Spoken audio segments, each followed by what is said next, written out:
1. Hello, lords and ladies of the internet. I'm the King of Candor, and welcome back to the Council of Candor, episode 30. Now, you might be asking, what happened to episode 29? Don't worry, that's next week, and we'll explain how it got jolted over there. But first, this is a special episode this week. Those of you who may have been seeing some of the comments on my Discord, as well as the post I made, Freaky Nanaya, also known as Joseph, has reached out and wanted to come on the show today. And I thought it would be a great opportunity for us to talk and just, have a nice discussion with each other. You all know who, okay. Sorry, I got a whole bunch of new buttons over here on the OBS. YouTube lets me run in-video ads now. It tells me that I can randomly try to delay them if it's important. So let me know, chat. If you think it's an important moment, I can try to delay the ads with YouTube bots. Speaking of... Well, we'd have to know when the ads are actually going to happen. Yes, it's true. I don't even know that, by the way. It just tells me, hey, I can hit a button here, and it'll tell YouTube don't put ads for a few minutes. So we'll try that. Anywho, so before we get into the introductions, there's a couple of ground rules for everybody tonight that all the guests here have agreed to.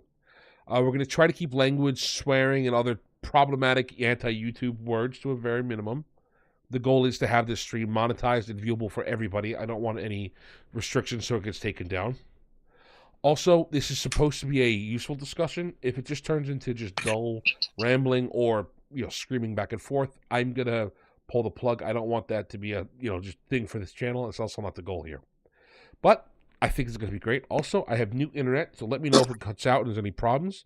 I can go find the Bright House person, and I will show them all the terrible things that my uncle, who does trash for a living, if you know what I mean, taught me when I was a kid. Okay, so going around the horn. Let's do reverse order this time. That way we can build up to our guest.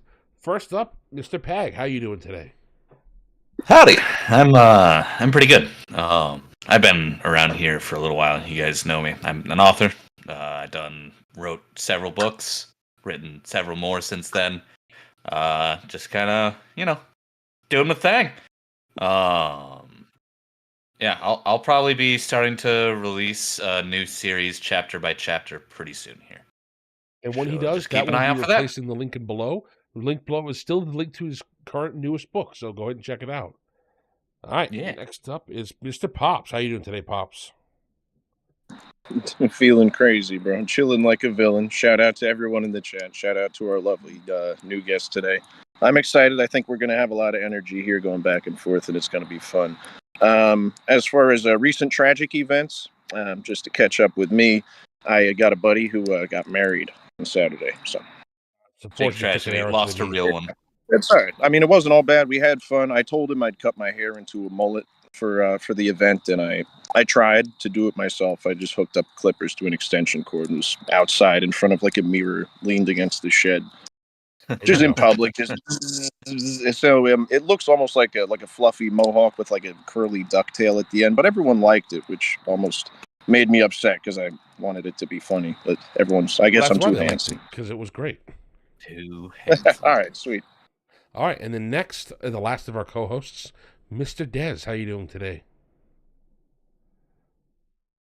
Oh, gee, I'm doing great. I just love history and totally.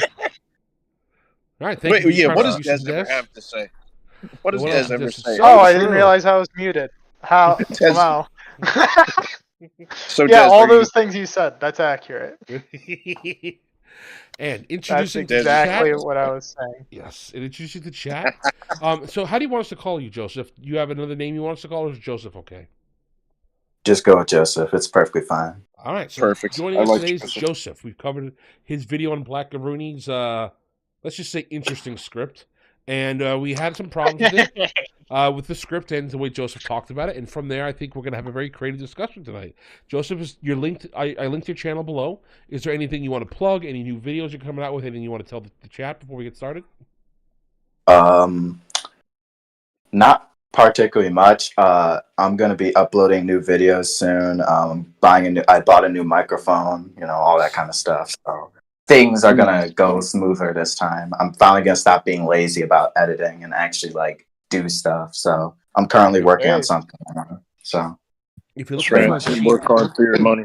Yeah, if you're looking for cheap and easy to use editing software, I use Clipchamp. It's kind of terrible, but it gets the job done because it's super easy to use. The way that a friend of mine described it is like, this is what your mom's going to use when she wants to make video collages of you guys. So why don't you just use it for your videos to get them out quicker? And I agree. I don't have time to learn all the advanced editing. That's what Shadow, the other co-host, does for me. So I'll check that out. Yep, it's free and it saves to the cloud, so it saves on space on your computer too. Okay, sick. So yes. Before we get into it, I saw the announcement video on your YouTube channel that you're no longer doing Godzilla videos. What are you doing now, and why no more Godzilla? Well, you don't have to spoil it. Oh, Yeah, Well, Pag. No, it's all good. So the video that I came out with the announcement was basically how do I say this? It came during a time when I was kind of sitting there and I was looking at my videos. I was scrolling through them, and I mean, I made them. Every single video I made them in one sitting in the middle of the night, like always. That's how I always did it. So when I was looking at these, some of the videos were fine, some of the videos were less fine, and I kind of just didn't like how it was going anywhere. I feel like every single video I would make would be structured towards a narrative that I was doing, but like I kind of like fizzled out, and that's how I stopped. And also I've been like in that community for like probably a decade or so, since a little kid and such, and I'm old technically for this, and I'm tired of doing Godzilla, so I'm kind of trying to move out of it. Godzilla. Don't worry, I'm not even part of that community. I'm already tired of arguing about him. Yes, I've been doing it for a long time, very long time. Well, So, I'm glad you realized. I think you're going to do I'm glad great you when you realized- add other content for sure. I know that you have enough of an eye to catch things that if you refined it just a little bit, you could turn it into something real good. That's why please just go ahead, Pops. Yeah, like you said, just focus a little bit on the revision and stuff, because obviously you don't want to see the final product that you put out yourself and be like, cringing at it. Like I have that sometimes when I watch these streams back. Definitely. I will tell you Sometimes this, it's something to an remember. You will always think that the videos that you made long ago are terrible. I think my orc video is horrible, but that's like 17 million views almost on this channel. So it's one of those things like everybody seems to like the video, but I look at it every time like, I hate you. I wish I could do better than this. I know I could do better. But well, that's a normal product of growing artistically. When you grow artistically, you look back at your old stuff and you say, "Wow, I was like a limbless, blind infant back then compared to what I am now." Exactly, and that's good. Yeah. It's good. It's good to think that yourself. All right, so let's get into the meat and potatoes. Joseph, you said you had some questions you wanted to go over and talk with us about. Anything in specific you want to start with, or? I was honestly about to start with something else, but I don't really have much I think I need to start with. Let me just run through this in my head real quick. All right, got it. I'm going to talk. Go ahead, like, subscribe, and make sure you leave a comment on the chat, boys. Let's get some chats going so we can answer things the chat has when they want us to know. So I'm going to talk about how I met Blackaroonie, because this was an interesting thing. Like 7 months ago or so. Yeah. It's close to a year. Blackaroonie, I first met him in Kaiju Cord, and it was interesting because Blackaroonie was going around and saying obviously things that were inflammatory. Yes, controversial, I'd say. And the thing was that like these weren't like takes that were like, oh yeah, these are inflammatory, these are bizarre, but I can see where it's coming from. You couldn't see where this guy was coming from. So it was interesting because he comes from this how do I say it, this Mahler school of thought, I should say. I always like try to bring that up, and I criticize it a lot. The objective film criticism type deal. We call it EFAP brain. Yeah, EFAP brain. Yeah. EFAP brain is useful to have. It's great when you're trying to hash out some things, but unfortunately, it forces you to overlook certain small details. And I think the Godzilla is one of the best examples of why you can't be 100% EFAP brain all the time, because Godzilla can't function as a being if you try to go too logical with him. You have to have a little bit of goofiness, a little bit of suspension of this. There's a quote. Shoot, there's a quote I heard recently about it's an older quote, but I think it was something like, logic, looking at things through pure logic is like, it's a beautiful lens to look at things through, but it's the you don't want it to be the only lens, you know? Like, you don't want to just nitpick and go into detail about, you know, the way that he does with the EFAP style criticism of Godzilla. It doesn't quite fit with the genre. I think we've said that before. Yeah, it's like David Lynch films and Godzilla films. You can't look at them with pure logic. Yeah, Are you telling me that you just look at them with hatred because they're terrible. I really don't like A24 films either. I think you know what? You're my best friend The now. Alex All the Fund. rest you get off the show. It's just gonna be a man of real taste. Yeah. So these takes he was giving, are they? Was it the Godzilla needs to be horrifying and not fun take? I think it's literally like every single one across the board. There are like these sentiments with all of them are like fundamentally like misunderstanding Godzilla and like the years worth that Godzilla has been 70 years of history. The first video he made about this Godzilla stuff was all Godzilla movies are bad. This was like I don't think this was like before any of the stuff in Kaiju Cord, but he made that video like just brazenly out of the air, and of course that's wrong. Like 3/4 of Godzilla movies are like silent kino, so I don't know what he's talking about. And you gotta give him credit for coming out swinging, though. I mean that was bold. That was very bold. One thing you can't say about Rooney, he is not a man to come into things lightly or not with uncontroversial opinions. He has a lot of those. Oh, he's got a visual enthusiasm. He's got a lot of enthusiasm, that's for sure. That is that's why we love him around here, though.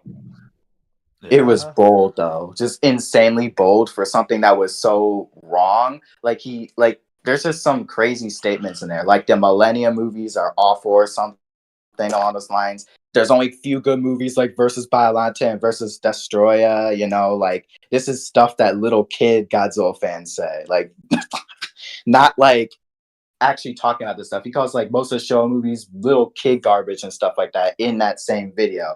I'm just paraphrasing it because that's kind of how it came off. Okay. But you know. Yeah, go on.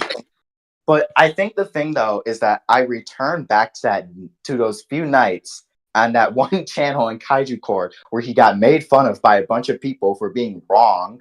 And I scrolled up because he was always inhabiting that chat, always. And I remember that one night when he was praising -1 trailer, and that kind of stuck with me because I remember that. Later on, not that specific moment. I wasn't there. He did the same thing.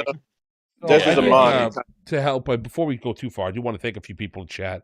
Alex, good to see you here always. And Zilla, I'm glad you get to listen for this one. This is a great episode. Oh my goodness, it's Zimzilla. Yep, Zim's a friend of mine. This is right up Zim's alley. Holy crap. So to help you understand, Joseph, we know Rooney from, we actually know him from the Muller server. I'm part of there. I've been there for like half a decade. Gosh, I'm old. But I've been, been through there. I think I met almost all these guys in that server or servers adjacent to it. And Rooney just, we started talking about writing for a while, and he said he had some rewrites from Godzilla stuff he wanted to do. And, I am incredibly passionate about fantasy and sci-fi writing, and, that's why I have this channel and these co-hosts here. So me and Pag bonded so well. And we said, hey, why don't we help you out? And he's like, I got a great idea for doing a Godzilla film. I want to take it more serious. And this was just before... Gosh, it wasn't even Godzilla vs. Kong wasn't out yet when we started talking to him about this. So Godzilla has been... No, this was before Godzilla vs. Kong. Yeah, this is before. Wow. So Godzilla vs. Kong was funny, though. But yeah, that it was funny. But like Godzilla has been kind of goofy for the last, decade or so, and he just started getting a little bit more serious. So he said, hey, I had an idea for a serious Godzilla film. And I think you can do a good serious Godzilla film. And he's like, I want to show it to you guys. And I love Rudy to death, but I just remember the first script he sent me in Bag, it was the most depressing, brutal, I felt like I was watching a Holocaust movie. And I was like, why would you do this? And this is what Godzilla would be like. I'm like, you're technically not wrong, but he's also a giant lizard, so thermite would destroy him. The problem with Godzilla is he should be incredibly killable. He's not that tough. And if you make him unkillable, it just turns into, a misery movie. It's like, you got to that balance a little bit. Now, I don't think Godzilla vs. Kong, where it's just basically like a goofy anime, is the right answer either. I think you can go way too insane with it, but you don't have to be this super serious thing. And we have battled him basically every day for the last year and a half, 2 years about his Godzilla take. So you will not find us against you with that.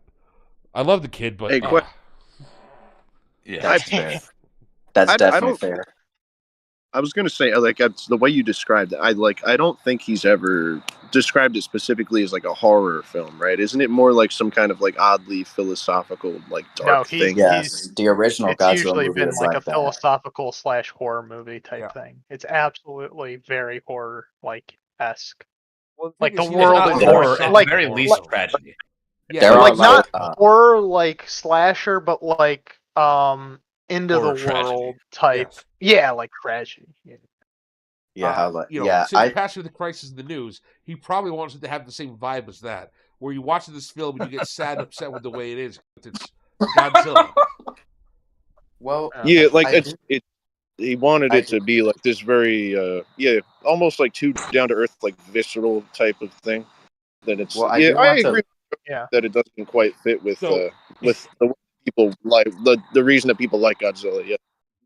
So to answer your question, Alex, he thinks Shin Godzilla's great. And I haven't seen Shin Godzilla, so I don't know how good it is. Here's a full disclaimer, I chat. love I don't Shin really like a lot of Godzilla. Godzilla. I find a lot of it kind of campy and annoying, but there's enough good stuff in it. I've seen some things that I enjoy, and like that's why I can even my limited knowledge could tell something's off with a lot of the vibes he gets from it.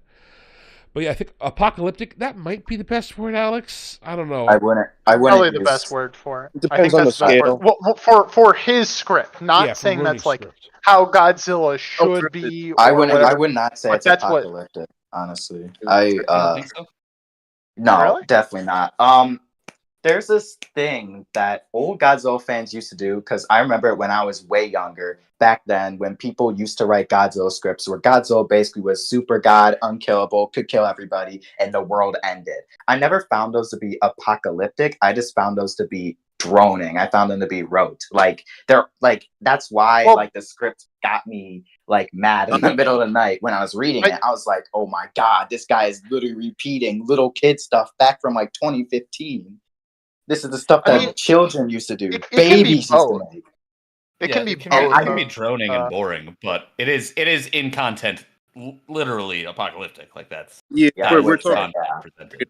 the straight up setting, not like the way that it feels. Yeah. Yeah.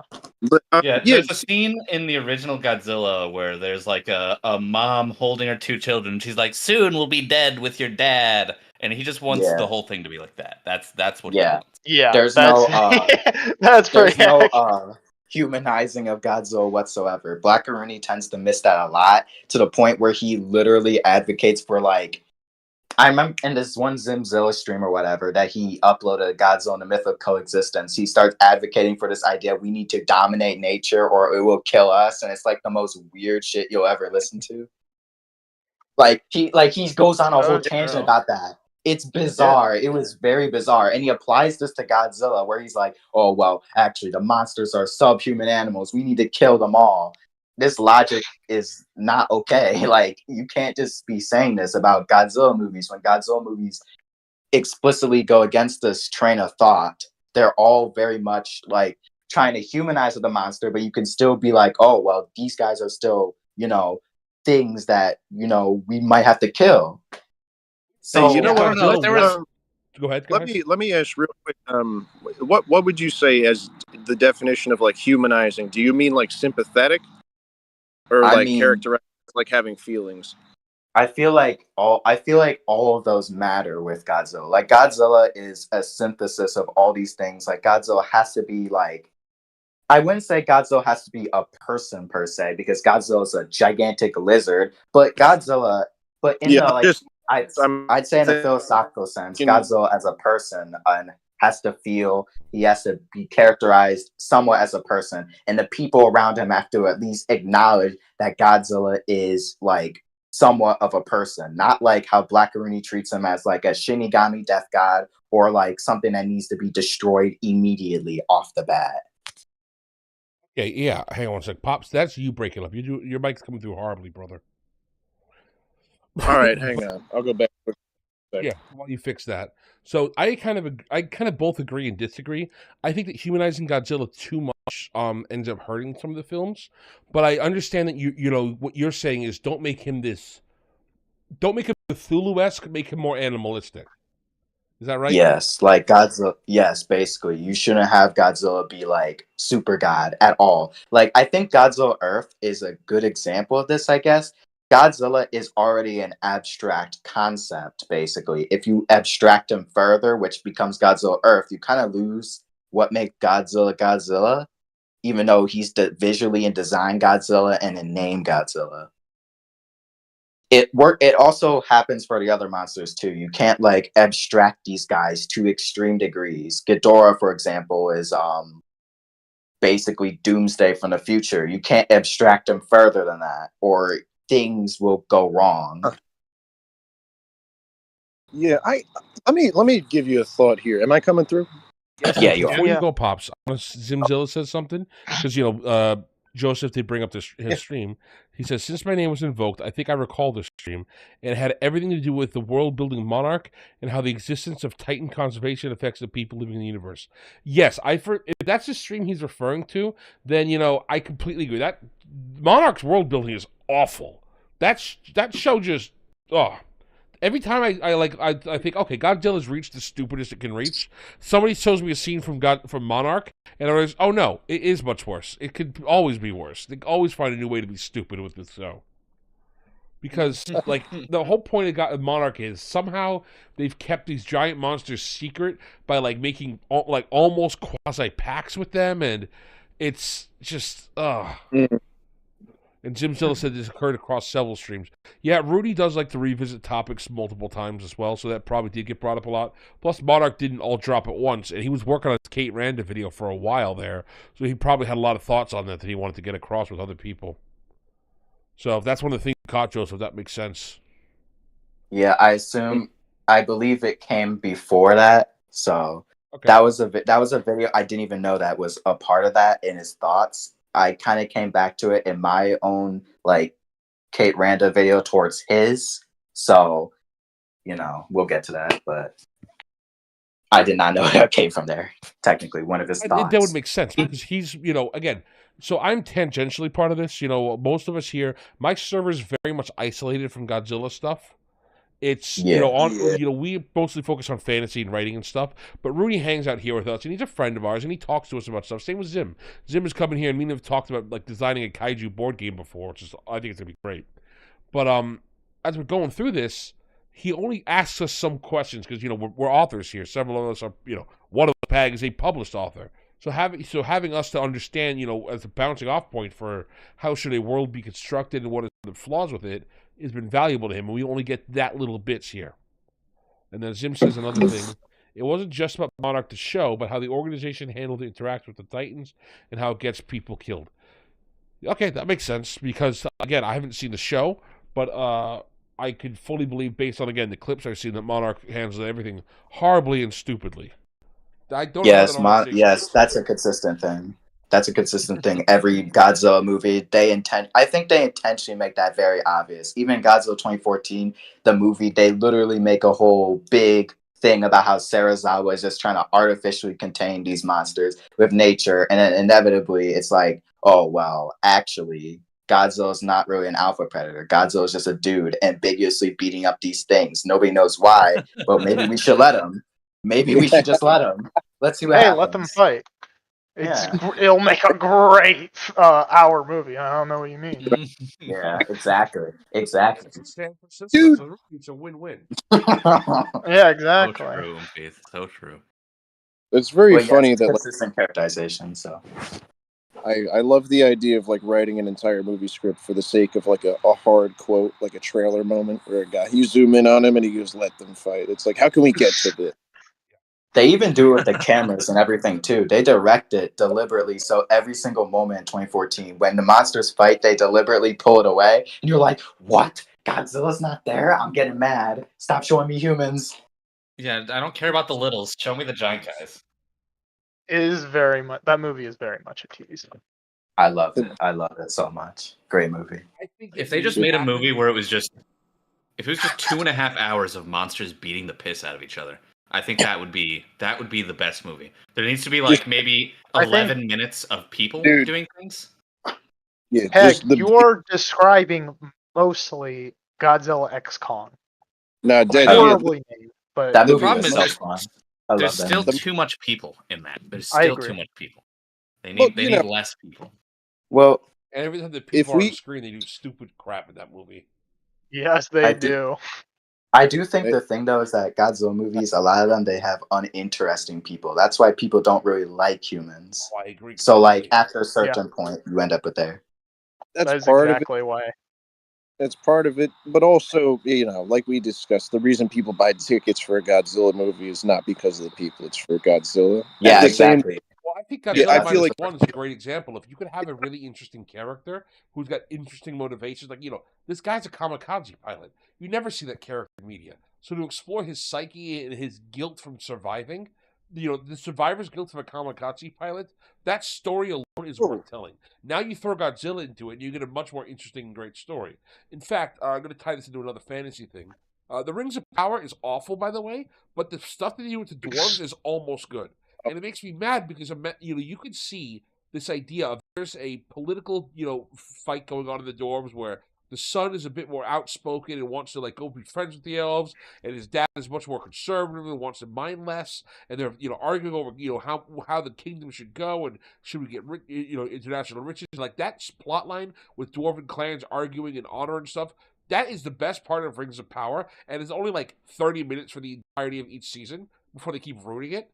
But that could be a. What do you mean you don't want to see more about the what's their names? Fim, Bilbo, and Fim. Sam. With not Gandalf.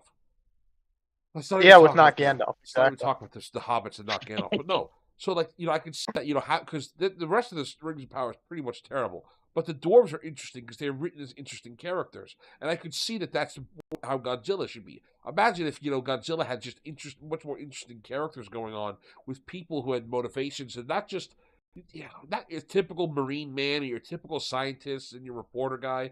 No, give us a character who's got some weird motivations and some weird desire to be here. Imagine if one of the characters in a Godzilla film is one of those storm chasers. Those guys who decide I need to go in the middle of a tornado to film it for scientific reasons, and now you have this guy chasing Godzilla around. What kind of psychopath do you have to be that character? That would be a much more fun character.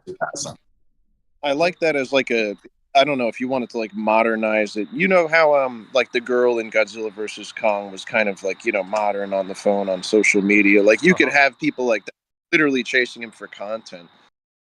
I mean, as a part of the world. I don't like found footage style stuff. I hated Cloverfield, but Wow. I like wow. Bro, wow. It's not my taste. I get why people like it, but it's not for me. I love found footage. Fair enough. Found footage. Well, yeah, I get what you mean. But yeah, hell no. It just happens. I think.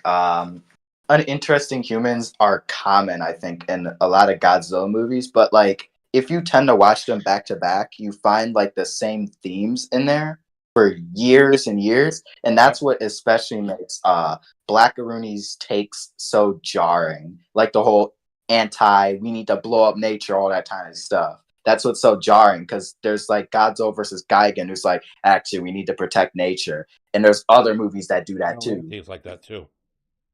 Yeah.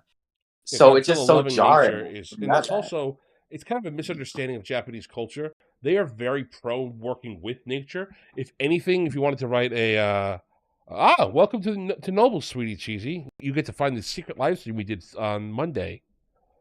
Why'd you say Sweetie? For all of our channel members. Sweetie.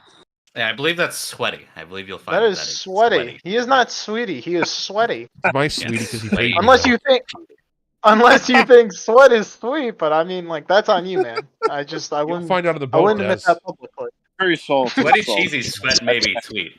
That is a possibility. Anywho, like we were saying, thank you. Welcome to the channel. If you've linked your YouTube to your Discord, you join the Discord, you'll have access to a special role here.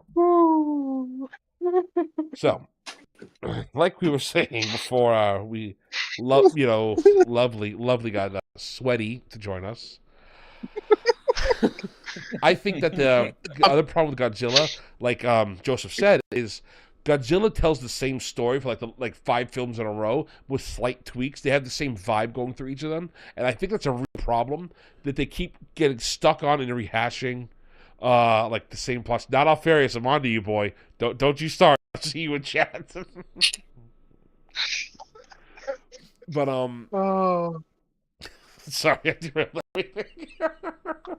It's all good. What were we talking about? I think I was going to talk about Specifically. how Godzilla's the idea of we need to dominate nature is antithetical to the way the Japanese view technology and nature. Well, listen, there's a certain book that Rooney knows that I like, and there's a quote in it that says, "The smallest thing beneath yon rock can devour us. Only nature can enslave man." I feel like he's coming at it from a very different perspective, like you said, that doesn't quite understand the culture behind the original. Which, there's not really any shame in that if you can interpret it enough. But it's weird when you remove yourself from the original message. But I feel like Godzilla's been around long enough that it's worth a shot. But I don't know. It's hard. Removing yourself from the original message and becoming antithetical to the original message. Because even the very first Godzilla film was a pro-environmentalism. It's pro, we need to curb technology because we don't know what the adverse side effects of it are going to be. Even the very first one. So you can't go out and say, no, technology's great. We need to, put double nukes up Godzilla's butt. You can't have that be the thing. That is literally what they do, though. I think it's worth noting, they literally do make double nukes to put up Godzilla's butt. That's, They do it in some movies that are. They do that, but then they're sad about it, Pag. You got to remember, they're sad about it. Some movies when they do it, it's kind of like Godzilla King of the Monsters, probably one of the worst Godzilla movies ever invented. Bad movie. Bad. I'm like, bad. Really? No, dude, for real. You know what? I think my opinion on King of Monsters, I saw Godzilla vs. Kong, my opinion on why they really just didn't sit well with me was the idea of it almost felt like they expected you to take it more seriously, and I'm like, it doesn't have that vibe really. It's not quite silly enough for me to enjoy it as a silly movie, and it's also not well done enough for me to take it seriously. I liked Godzilla vs. Kong and New Empire better. Godzilla vs. Kong is unironically probably the most depressing Godzilla movie I'll watch in a long time for whole different reasons. But New Empire was much better in that regard because Adam Winger could freely just do more stuff, goofy stuff in there. It was a very silly movie. It was very silly. Well, that's more enjoyable. Yeah. If it it's was just a very silly, enjoyable movie. It should know what it is my point, I guess. Yeah. That movie knows what it is. Exactly. That's why it works. But my other thought before was, the way that you say, shoving nukes up his butt. Have we ever had that in another movie? That's a uniquely Godzilla thing, right? Now, the issue is if you... I think they did that to someone in The Boys. They put a grenade up someone's butt. We don't talk about that. That's not great, dude. No. I don't know why he brought that up just to piss off the kid, but look, they probably he asked about grenades in the keister. I did not. I did. Big difference. Someone did. Yeah. Anyway, my point. You got me there. Please. I've had this point in the back of my head for 7 minutes now, and you keep interrupting me about sweats and cheeses and originally. Oh yeah, the way that Joseph described having, let's say, who was it? The 3-headed guy, Ghidorah. Yes, represent literally be too much of a direct representative of a doomsday prophecy or something like that. My thought on that was that, first of all, I agree that it doesn't work, and the reason that I kind of agree with that is because it feels like at that point you could literally replace him with any other big evil thing or a disaster. I do want to be And more it's almost, specific about Ghidorah's doomsday, but, since it's more economic and stuff like that, since Ghidorah is a part of that. Ghidorah is like this. The thing about later movies with Ghidorah is that they kind of just like walk away from like what Ghidorah originally was. In the Gorath movie or whatever, there was this big super meteor that was gonna or well, celestial object that was gonna hit the Earth, and it just so happens that both Gorath and Ghidorah share like some weird similarity. When Ghidorah leaps out of the meteor, there's two halves that fall apart. They're basically symbolizing the two nations that are fighting the Cold War or whatever. But Ghidorah's like this doomsday end time for like something. I believe it would be liberal capitalism in a sense, where Ghidorah flies out, and that's when he's the end of the universe, basically. Golden idol, everyone follows him, and Mothra over there, who is literally a Christian because her symbol is a cross. I argued with a guy over this, and he said that that's a bug. And I'm like, what kind of bug looks like a cross? And Ghidorah basically is, the false idol in a sense. Ghidorah is a religious doomsday. Mothra is his evil, not evil counterpart, but good counterpart. And she radicalizes Godzilla and Rodan to help him. That's why Godzilla becomes a hero later. So Mothra's like the angel. Yeah, basically. She's there's this thing where she overcomes like her ideological limitations throughout the movie, where everyone sees her as like this object for people to laugh at, basically. Like, how Godzilla fans only want to see the monsters.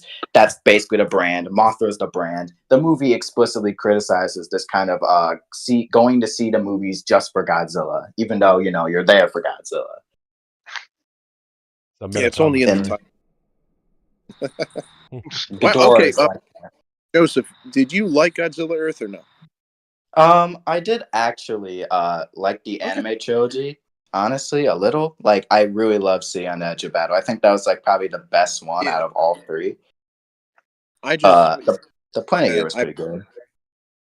I don't really get up with like such an enormous scale of destruction. I feel like, because it's like almost like it's like who can we relate to? Like the giant monster that takes over the planet? Not really. Can we relate to the people who are fleeing from him?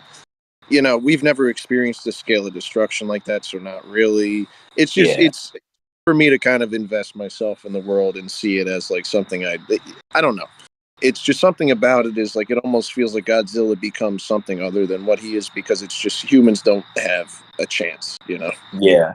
I think Mothra is like the only character that has stayed insanely consistent with her whole Christianity versus like, bringing people back to life, radicalizing them. Like, she's the Jesus of Godzilla. She literally resurrects every time. Like, Mothra just has that. She has not changed compared to like the other characters. So I was just very happy Mothra got the representation in the Planet Eater, where she saves Haru's soul or whatever, and they defeat Ghidorah. And Mothra is a she? They gender swap Jesus?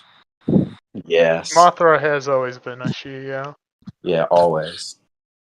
The only one that isn't, though, is Mothra Leo from that Rebirth of Mothra trilogy, which is kind of a Heisei spinoff. Mothra Leo is a guy. The real question is, like, what would it feel like to smoke Mothra's peace dust? I think I would die. That's a great question. That's a question. What? For the You think ages. you'd die? I think it'd be great, right? No, definitely not. That hurts Godzilla, bro. Like, I would die from that. Grind it up really, really hard. Yeah, but you just smoke a little bit of it, just like a tiny bit. Exactly. Just I don't as know. a treat, you smoke a little bit. What would you cut it with? I'm not just smoking straight moth dust, bro. Yeah, I would sprinkle it on like a little doobie. You know what I'm saying? It's like a little spliff. I think it'd be worth it. I think it'd be worth it to get back into it if you got Mothra dust, right? I do want to call out a couple things in chat. First, Not Alfarius wants to propose a new conversation topic about which types of grenades are for rectal insertion.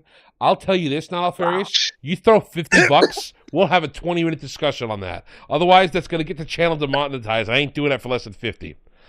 Next, Zimzilla says, Garth from Grath is from 96 or 62, and Ghidorah didn't appear until 64. And Godzilla Final Wars was the only time those two had connection, and it wasn't until 2004 on Godzilla's 50th anniversary. Okay. Oh, I do want to bring this up though, because I Like having did Zim not, around. I He's did just not an like. encyclopedia for excellent knowledge. Yeah, Give I him was a just heart. remembering this. This one, I just want to say that Gorath and Ghidorah's meteor function as the same thematic purpose, where they're both flying into the Earth. We don't have enough time to stop this thing. We got to figure out a way, last minute solution, or we're all going to die. But the difference is that Ghidorah like flies out of the meteor, and basically Ghidorah is quote unquote future Gorath or something on those lines. Like Ghidorah's from the future. They make it very obvious where basically all the civilization of Venus died for whatever reason because of Ghidorah, which, you know, if you wanted to be more themey about it, you could say that, you know, their civilization sucked too much poo-poo and they all blew up because of it. And, you know, yes. And it is interesting that they did inevitably come back with the connection here because they clearly saw that Gorath and Ghidorah's meteor functioned as the same thing. And so in Keezer Ghidorah, who is Ghidorah but stronger, he comes out as this future Final Wars Godzilla. Wait, Final Keezer? Wars. Yeah, Keezer Ghidorah is another version of King Ghidorah, but they're not like the same dude at all. I think in that continuity, that's just Keezer Ghidorah. There's no King Ghidorah there. Pops, you have to understand there's 50 of each type, and they're all named slightly differently. And they're usually just named after whatever creator like made it. Like 50. I know, I'm trying to Keezer Ghidorah's on 4 legs. Compared to Ghidorah's 2. I actually read some book adaptations of Godzilla when I was like younger. That's again, I read too much. It's absurd. But gotta live in the real world sometimes. You know what? I've read other books. No, you. But I want to bring this back to Blackaroonie since, you know, it's quiet now. But so as you could tell, I kind of know this stuff too much, and I've read a lot of different readings on it from like Angel Fire pages, like really old ones and such from like 2004 and such. And middle school days, Angel Fire came in clutch. I'm just like a super fan, and so I mean, it's kind of a little embarrassing, but like I enjoy it enough. But the thing is that have a thing that you're absolutely a fan of, and you can recite the knowledge of. That used to be me in Star Wars before Disney bought it. Yeah, dude, for sure. Like, literally, that was me in Star Wars before I found out history. But though I think that works. I do want to point out before you get popped. I'm sorry. I really want to point out Des's slip up where he almost said the no German leader. It's like, I used to love Star Wars. And then I learned about this one ideology from the Mustache Man, and now no, that is not no.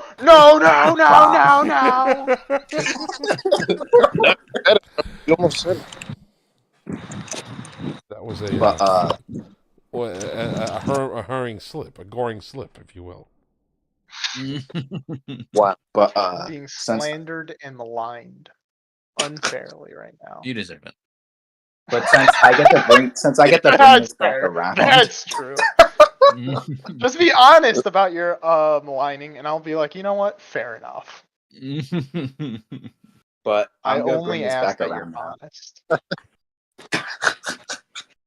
honest. Where was I? So when this whole thing about Blackaroonie was interesting because I didn't ever meet him through his videos, but I met him through his very, I'm not going to say pretentious, but I would say very condescending text posts. And I mean, I don't have them up right now because that would take me a few seconds to search it up and that would break my flow of talking. So we've seen him. I think pretentious is fine to say. I think it can be pretentious sometimes. Actually, I'm going to pull it up right now because I did write an exceeding post about it, but I'm not gonna We can talk about chat because Zoomzilla sent another message. Yeah, go ahead. The only Ghidorah from the future or that had time travel elements was the Heisei one. Final Wars only shares continuity with itself, and Gorath didn't share continuity with the Showa series. You see, this is the other problem with Godzilla. You need like a philosophical degree to understand all the different eras and who's got continuity with who. It's it's as bad as Marvel is. It's so unfortunate. I'm just saying though, Gorath and Ghidorah, they're both like thematically connected. I never said they were literally connected through continuity purposes, but Gorath does technically exist in the show of continuity because it's whatever. Dogar is in it or whatever, so it counts, I guess. Shoot. All right. I wish I could have any response either way on that. Outside of be like, yep, I can't, that sounds about right. That's Godzilla. Yes. But that plays what you just said. We appreciate you coming on here because I think we've learned more about your perspective. Like how you said, like, oh, I'm obsessed. It's like embarrassing. Like I have the same things with certain topics myself, but it's like, I feel like you should be willing to kind of expand upon your statements the way you're doing here because like, it's honestly, like I've learned more from you about Godzilla in the stream than I think I would in like watching your whole channel. But you know what I mean? It's My channel was made in mind for a specific group of audience when I did do it. So I knew that when people would engage, they would know about the background history of like the repeated tired tropes of Godzilla being a super god, over the whole naval stuff, over the consistent Blackaroonie talking. They would be able to pick up on like the ideas that I already said in order for us to get there, because that video is actually like a part of this multi-part series. It was going to be way longer. The whole multi-part series is going to be giga-sized actually, and it would just end with the whole kaiju core thing. But since I just pulled up the kaiju core thing, since I met Blackaroonie there, he got beat the hell out of for just for basically just trying to talk about plot holes and intentionally creating narrative gaps and such for his hypotheticals. And I was weirdly able to connect this to his actual analysis. Like he does this with Zack Snyder's Justice League. He deliberately omits the part where the Flash is inexperienced because he's like, why did the Flash get hit by that? And it's like, well, because he's inexperienced. Then he goes, why didn't Darkseid find the planet? Because he was so traumatized. He got the life beat out of him. Like, that's literally it. Sure, you can decide if that's bad writing or not, but I don't think you should particularly lie about details. This stuff bleeds into his Godzilla thoughts and readings. He deliberately takes parts of it away so his arguments can work. In the Kate Randa video, he goes, oh, well, Kate Randa, she sees the bridge stuff and, she's a little coward and all this stuff. And he forgets this part where he omits that, Kate Randa is going through PTSD. She sees Godzilla as the deliberate family destroyer. I did talk about that in the video. It's in the playlist if you do want to hear it. There are audio errors, of course, but it's there. And Blackaroonie does this so his arguments can work. When I pulled up the two scenes prior that correlate to her whole trauma event, Blackaroonie deliberately omits this for some weird reason. I don't know why at all. I don't particularly think it was a good idea to do that, but he did that in specifically with these hypotheticals. And so now you can kind of see like, oh, well, you can see that with his praises and his criticisms. And it does bleed into Godzilla, God of this world too. I'll talk about that one since it's been a while since I ever laid eyes on it. Real quick, devil's advocate, was it obvious that like she had her trauma? Like, is it like a whole scene that just shows that she's... it is very obvious that the Godzilla 2014 scene and her experience is fundamentally different from what these two things don't particularly connect, because she interprets Godzilla literally as the enemy to why all this stuff happens. There are people standing around aimlessly and there's a bunch of smoke everywhere, and it should feel odder than like the original scene, right? Like they deliberately make it so. They direct it as such. And sure, it doesn't seem like it initially, but when you kind of look at it, it seems kind of different, right? Compared to the original, like, oh, Godzilla smashes through the bridge and parts of the things come off of him, but this didn't happen in the original. So you kind of have to recontextualize this stuff because it comes from her memory. It's not going to be picture perfect. Well, I would actually argue like how they in favor of Rooney here. Rooney's argument should have been that that's a retcon, not that that's an error. Because retconning something like that, like I think I understand. So for chat, those of you who don't understand this discussion, because I remember this one now. In 2014, Godzilla walks through a bridge, and it snaps in part. There's like no cars on the bridge comparatively, and he just goes through it in like seconds. However, in the Monarch TV show, which takes place, which was written like a decade later, they recontextualize that scene and say that it was like a slow burn as Godzilla went through the bridge a little bit slower. It was packed with cars. There's kids in the vans, that type of thing. It's like the bridge is slowly collapsing, which is a great way to build tension.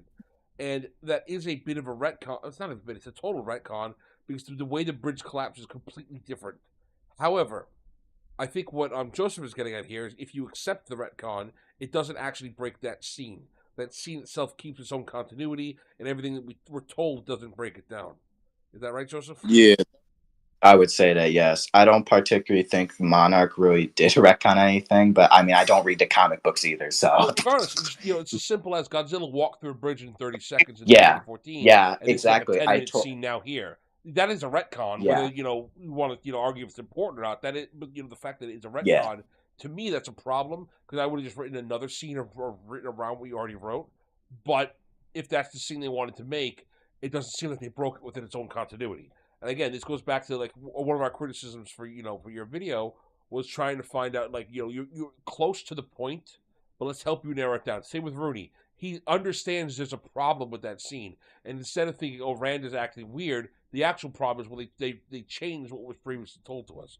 Basically, a retcon is just a lie that they told, which annoys me when they do stuff like that. Because the whole point of us watching these films for details, we should be rewarded for remembering stuff, especially if you want to play off of the stuff that you remember. Because Godzilla goes through multiple bridges and smashes things multiple times. This didn't have to be that bridge that he went through. If they want to make it that bridge, that's fine, but then you got to work within the time constraints, which they didn't. Yeah. Is it possible that they filmed it in super slow motion without telling you? Oh, I don't remember it being in slow mo. She talks to people and she pulls kids out of a bus. Oh, okay. Yeah. I feel like it's just intentionally framed as a bizarre moment. Like you kind of just sit there and like, hey, wait, this isn't like this. What's happening? And it's kind of like as, like the dreamlike quality. The Yeah. fact of the matter is, it's still mechanically. Yeah, I remember the scene. Mechanically, it still goes too slow for that to work. If it was like slow mo and she had that like almost warbly talking, then yes, I would completely agree. But she don't. Also, Zim's got a thing here. Dogora. I did make the mistake about Dogora. Yeah. Okay, So, Dogora is a separate Dogora. film. Yeah, Dogora is a separate film. The only kaiju that appeared in Gorath was Maguma. The only connection that can be said in between these two, between Ghidorah and Gorth, is they're both from space and they're born there as threats. Yeah, that makes sense. Hell yeah. I also think that they show up to be like Godzilla's, rival for that movie. Another, the thematic, linkage there. They're things that are not from this Earth that are here that Godzilla has to protect us from. I think that fits thematically linking them. Godzilla doesn't appear in Gorath, but yes, it is kind of like that. Shout out to Dogora, aka Dogzilla, my dog. My dog. I'd watch that movie. Except for the big red dog, but he's got rabies. Yeah, that would be more up to par with Rooney's thing. The same way that they made Mickey Mouse into a horror movie. You remember? Oh. Yeah. Yes. Public domain. Cinematic universe, you're missing that part. Like you have to remember. That's not just when Godzilla becomes public domain, if this ever happens. It's never happened. It's not. Japanese We'll be dead. We'll be dead before that ever gets there. Yeah.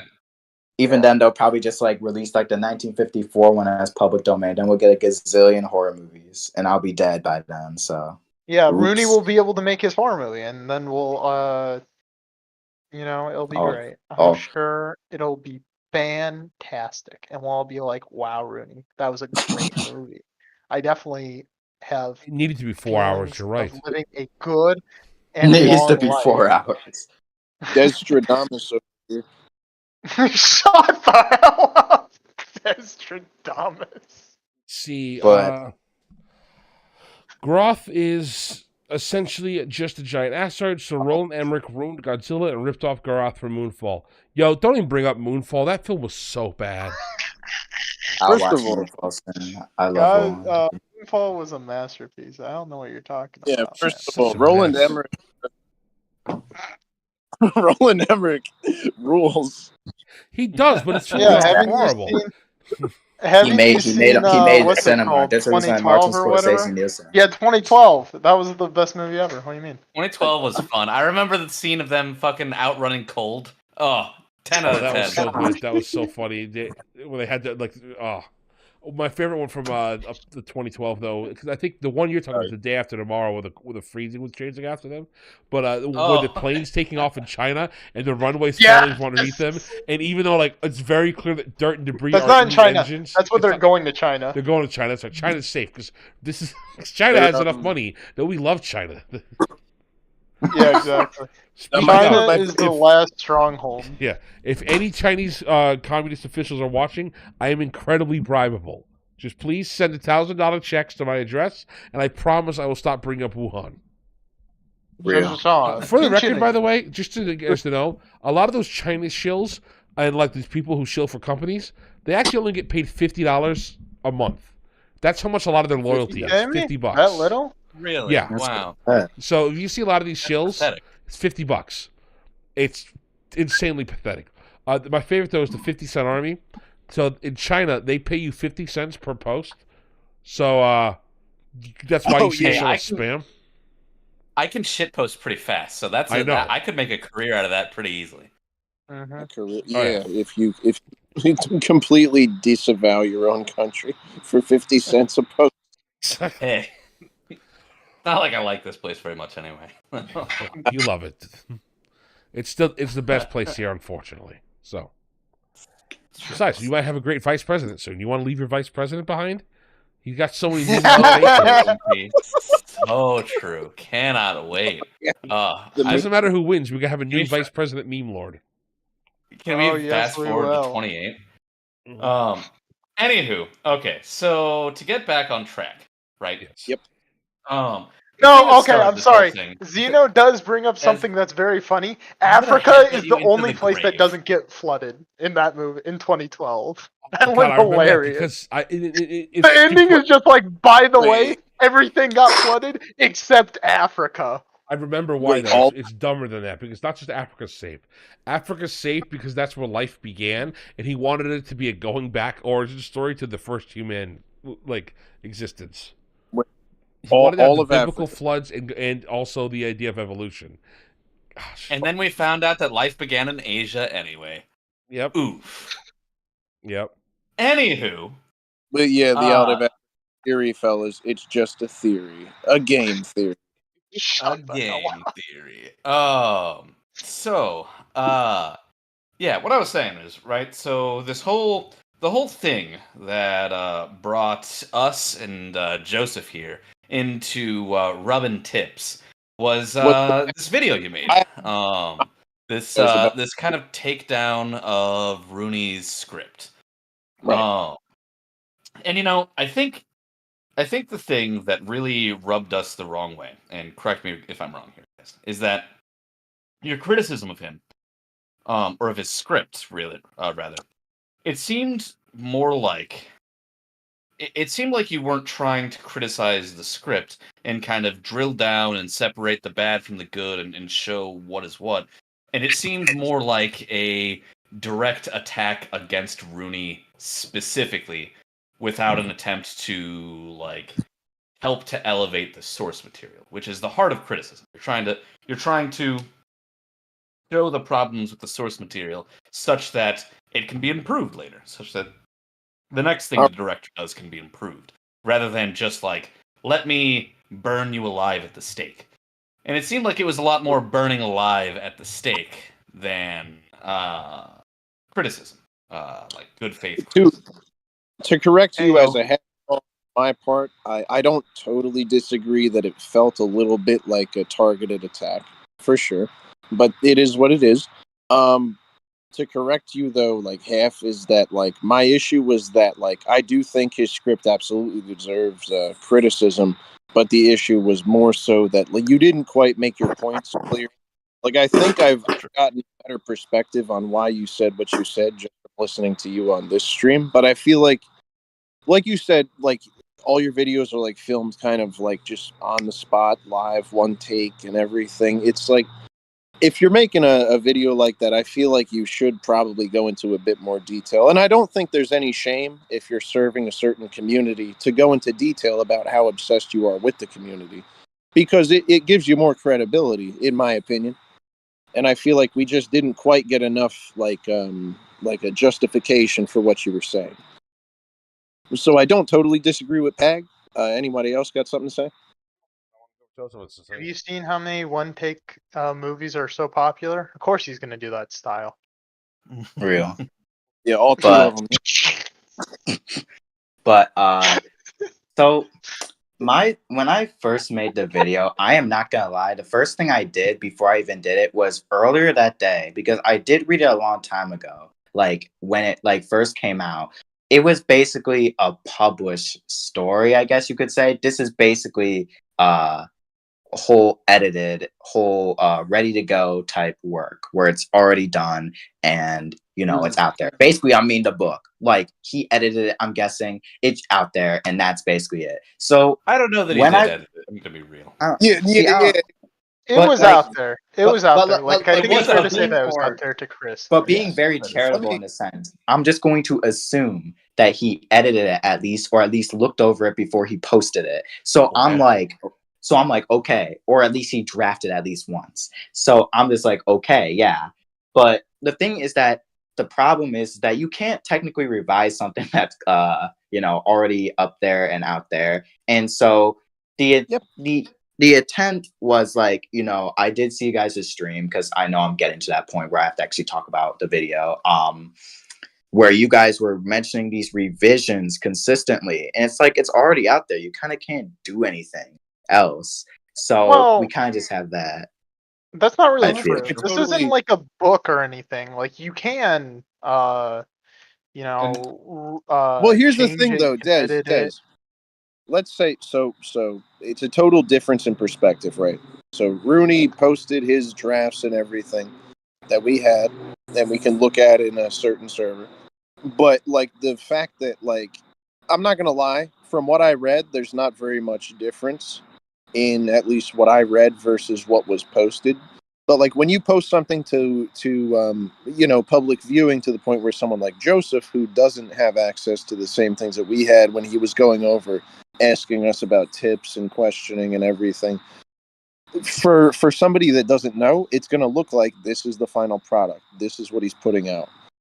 So I totally get the difference in And perspective. that's actually fair. That's true. But yeah, Keep going. My bad. I would not call that the quality of a final product.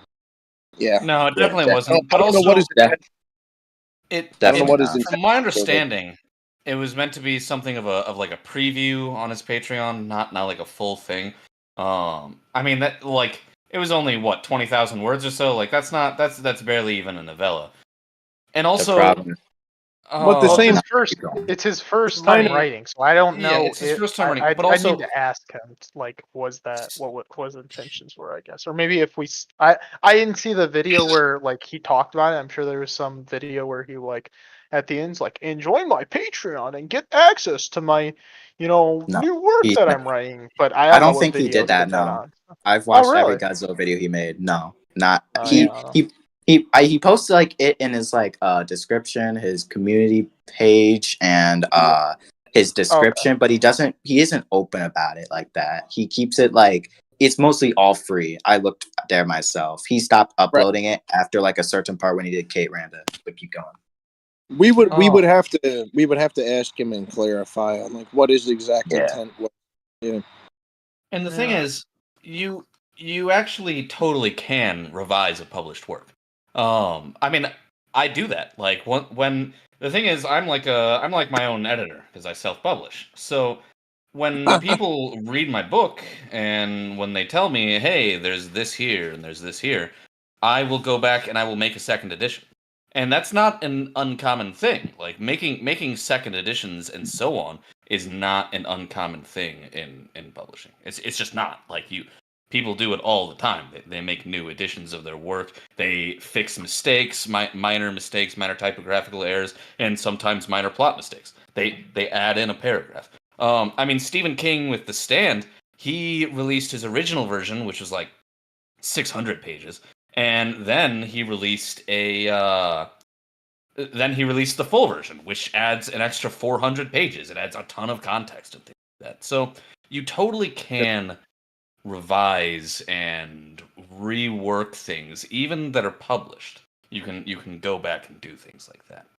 Yeah, it's an option, but I feel like it's a difference in mentality, though. Like, there's people who will slave away, and like, there's a quote from a certain author that I like that says, like, if something doesn't take years of your life and make you want to, commit a certain deed, then it's not worth doing. And it's like that's a very different mentality of somebody who like takes like a decade to write like what they would call a masterpiece versus somebody who puts out something in like, let's say, 2 years and then goes back and looks it over and puts out a new edition. I guess it depends on like whether you're looking for money or whether you take your own work a certain way or want to make yourself look a certain way. But yeah, it is a potentiality. And also, Pag, if you hire me as an editor, if you pay me, I will make your books better. What are we talking? What are we talking? $100 for a book? What do you want? What do you want from me? I don't care. Just something more than zero. Quick, pay him a penny. $2. Two Just whole enough dollars, that, and like, he'll do it. Just enough throw that him a I make, nickel. enough that Exactly. See, Joseph knows what's up. enough that I make back the money I paid to buy it on Amazon. Because There you go. You have to buy him the book, and that's it. That's true. You just have to give him a free copy. That's it. I'm gonna take you up on that offer. I got something to send you right now, Pops. Oh, take But your time. I do want to talk about the video at least. My intention. So as I did mention way at the beginning of this, it was a part of a whole series. I think one of the major problems with the whole thing was that you guys walked into a singular piece of something that seemed a little disconnected. I should have probably written or said something that this is a part of a multi-part series that matters, and you guys should walk back and watch everything, because every little part of it is designed to build off of each other, I feel. So the whole criticism video was, as I did mention in the response I did create initially, was that it was supposed to function as, like, I wouldn't say satire, but I would say parts of it functioned as like how Blackaroonie would do it, how he would like assiduously go over all this like little bits and details, and then he'd miss parts of it. And I think that was intentional, because, you know, I was sitting there in like my half awake state, and I said, yes, this is a good idea. I'm a master of everything, and the world will kneel to me, and people will wish I was their god king and stuff like that, yada yada yada. And I was there, and I thought it would communicate well. And I mean, I did wake up, and I mean, oh, well, it's a perfectly fine video on its own. But to also point this out about the whole attacking thing, there's this. I do want to say something. That is a great point that you make, that you want to have an introduction. I have heard Windigoon, PewDiePie, and several people who are like a Mauler adjacent all say something to remember when you're making YouTube videos is, even if it's part of a series, this might be your viewer's first video. So either tell them where they can go for more information or quickly summarize it every video. And that is, just, as YouTuber to YouTuber advice, that's what I'm going to tell you now. This is also for you guys in chat listening. Even if you have an ongoing series, a quick 30-second summary at the beginning to catch you back up. Because sometimes people will forget your video, even though they watched it a week ago. And when they get reminded of what's going on, it builds their hype for them. That's why TV shows, even that release, in bulk batches, have the recap at the beginning. Last week on Rings of Power. Yeah, and that applies to really every form of Dude, art. I hate that stuff so much. It's so annoying, but yeah. You can One skip thing. No, I know it's necessary. It's necessary. But I didn't do that. So. Situation that it stems. It's the idea that, like, basically, I don't want to say like assume that your audience is unintelligent, but assume that they know less than you. So like, just give a bit of context here and there when you have to, because again, you never know if they've seen your previous content. But yeah, But so I do want to talk about the whole attacking part. The attacking part was the most interesting part to me because before I made the video, me and a friend read it, and then we sent it to other friends. These guys are like psycho history buffs, and they all were laughing their heads off at the naval stuff for hours. So that happened, and I did And we send were it to other doing that, people, to be I fair. and had a they great laughed time their heads reading the off. script. Yes, every we single did. every single person I sent it to laughed their head off. People did not understand, Godzilla fans alike, or just random people that I sent it to. Nobody knew what the hell was going on because it was just dumb. Like the whole 14-page Sarazawa part, which I should have probably elaborated on more specifically, that he's going to die. Please do not write a whole deathbed scenario explaining how you got there, because that doesn't really, like, I don't know. I wouldn't say immersion because I don't really believe in immersion, but it's like kind of like, when's he gonna die? Wait. Yeah, no, You don't hang on. believe in immersion? Now here's what he's saying. Here's what I think he's saying. Now the same thing applies to We're really kind just of. gonna let the I don't believe in immersion go. Like we're Yeah, we're just We- like, what? Hang Come on. on, Pops. hang on, hang on. I'll talk about that. Because here's the issue. The issue is that the immersion that he's talking about is how we're literally like inside this character's mind as he's writing this, like, death note, whatever you would call it. But at the same time, we should be not in his mind. We should be reading a found document, which is like Yeah. the same thing. We need more characterization previously so that we understand where he's coming from when he says, like, it's terrible, we're all going to die, blah, blah, blah, blah, blah. Instead of him explaining his life story in a letter. Because, like, that's not a letter that a real person would write in that situation. The people who he assumes might find that letter would be people who understand already who he is and where he's coming from. So it's a thing about, like, a lack of characterization previously, and also just the formatting of it, the fact that it is a letter that we find, it doesn't fit with the level of kind of inner thought that we're getting. Yeah, and this is interesting to me, at least a little bit, because when it boiled down to it, when they do that whole quote unquote time travel thing, where basically, you get to chapter 4 or whatever, and you and that person in the hospital bed, he's sick, he's gonna die. He has to read that. So it's kind of like, okay, so you're telling me everyone sat there and watched this guy Sarazawa explain his entire life story about his family, about everything, and so it's kind of just like that guy's on borrowed time too. Like, I think it's like the difference. It's the difference between, like, immersion versus, like, just straight up interiority. No, I think interiority, a lot of the time people overdo it. But that's my take. Pag, what were you saying? I was just saying you don't believe in immersion? I really want to get back to that. I think it's just I feel like this we is ignore whatever like we were about to talk about and talk about the I don't believe in immersion. I just need I want you to clarify your sentence. I don't think you're wrong. I just need you to tell me what you think, because you might be right. It just might come across weird. Also, it's what I mean. Look at good faith Gary here. Look at this guy. So I think you're mixing up immersion with, like, straight up interiority, which also, I mean, the format in that sense kind of makes it, like, a little jumbled anyway.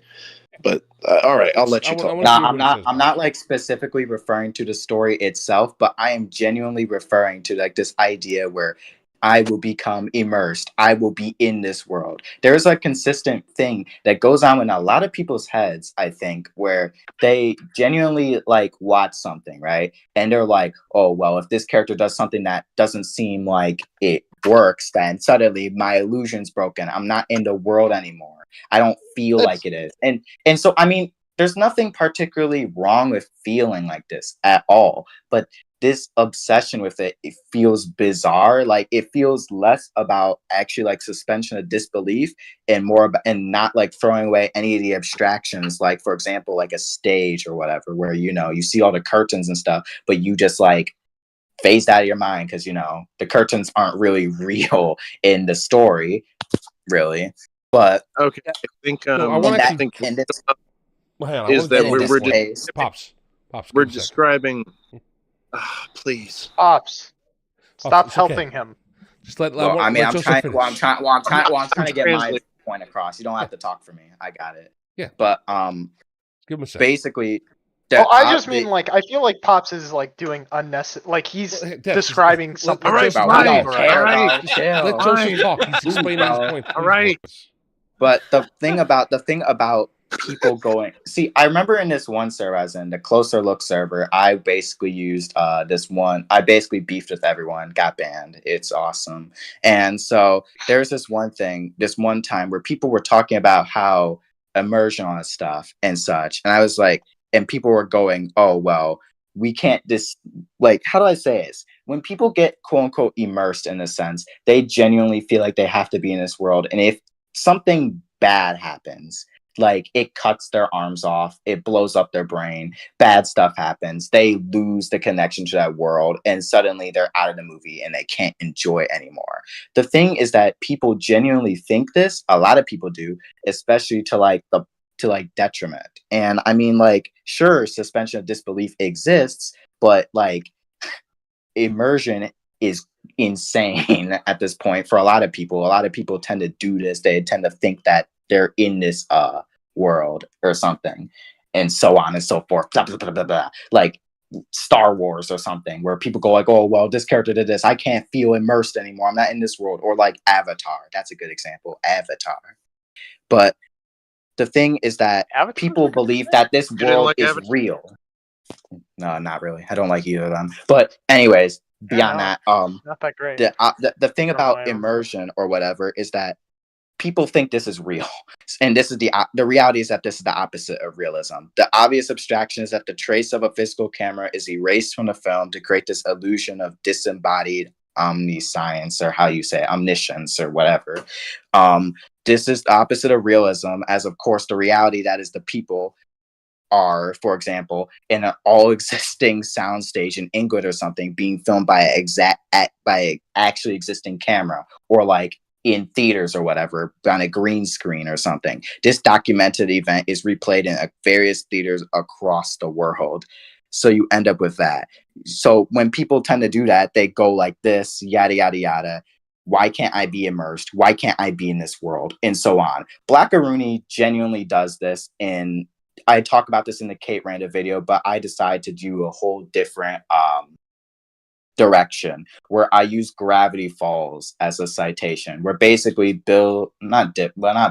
Dipper, he's trying to figure out this whole thing. Bill shows up and he's like, oh, well, actually, I can help you, buddy. And Bill's like this whole monster that guards absolute knowledge that Dipper wants. And so Dipper shakes Bill's hand and his body gets stolen. Basically, in this analogy that I'm making, Blackaroonie genuinely wants to be inside Monarch Legacy of Monsters. He wants to be inside the universe. He is not satisfied with simple like visual cues or small explanations or any visual background scenes showing scenes and such, or moments of, oh yeah, this world has slightly changed, but not. He wants to know everything. He wants to know how the economy functions now. He wants to know how infrastructure functions now. He wants to know everything. He goes on this whole weird rapid fire question tangent about why can't they show us all this stuff? And the reality is that the show isn't going to dedicate its time to this. The show is about Kate Randa going around being a jerk to people. And so you can't just get to all this idea of, oh, well, we need to figure out all this world of Godzilla and stuff. The world isn't real, buddy. You might as well just accept what you got now. They'll do more stuff later. And he does this consistently. He wants to do this with Marvel too. He has this idea where basically these movies need to be more like Marvel. We need to have more sequels, more things. And if we don't have more things like Marvel, then this work can't be good. We need more elaboration on every single thing. This idea of going for everything is not going to work. Who has that idea? Blackaroonie specifically. He goes through this in his Kate Randa video, where he genuinely goes on this bizarre thing where he's like, it should be more like Avengers Age of Ultron, and that's where it clicks, right? In the one video where he talks about what's it called? I don't even remember anymore at this point, but at the beginning of the video, he goes on this whole 5-minute talk about Superman and his relevance to the meta or something. And it doesn't particularly like cohere at all. I think it was the Inversatility of Godzilla, the first ever video I made about Blackaroonie, but it doesn't work, right? With like the rest of the video. He's very obsessed with finding out if these things work or whatever in a meta sense. And so Okay. when he falls into the trap of the whole meta stuff, you end up with him genuinely going, everything needs to have more sequels. We have the more meta franchises and stuff like that. He does mention Ultron Xenodrome. He does. In the Kate Randa video. Okay, so there's a lot there. There's a lot there to things. unpack. Let's there's like 20 minutes of unpacking here. Yeah, let's say rewind it back a little bit. Something that caught my ear. Something that caught my ear, and this will only take a second, is that I do think it is silly to try and, if we agree with Joseph here, based on the face value of what he's saying, if we agree that taking the meta of one franchise and then switching it and translating it and trying to use that same kind of meta interpretation in a different franchise, I feel like that is a formula for disaster. Sure, yeah. You kind of know what I mean, like with the whole Marvel setting versus Godzilla, they are obviously very different. So if he legitimately did say that, I think it's a problem. I think, well, from what I understand, this is taking a few ideas of a lot of stuff we need to break down, and we'll have a lot of discussions, I'm sure. Okay. I would like to start with the immersion thing. I think that I think it's more. I think we really need to start with immersion. I want to let Pag take a swing at this first before I do, just because I know Pag as a writer has a lot to think about immersion, especially because we're fantasy and sci-fi writers here. So, yeah, so actually, immersion isn't fantasy. Des, I will mute you. Oh my god. So I had to say it. I had to.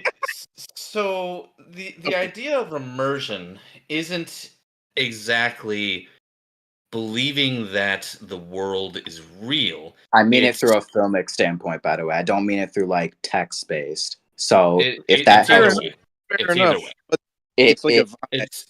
it's not believing that the world is real. It's having the world be A, believable, and B, having the world actually like draw you in. Like, the B part is the part where that whole immersion thing enters in, where people go into the world and something negative happens and suddenly they're out of it and suddenly their quote unquote immersion is ruined or whatever. Well, it's not. Wait, one sec. Define negative. When you say negative, is it something like a great example? Let's take The Walking Dead. We all know the spoiler of The Walking Dead that Negan kills Glenn.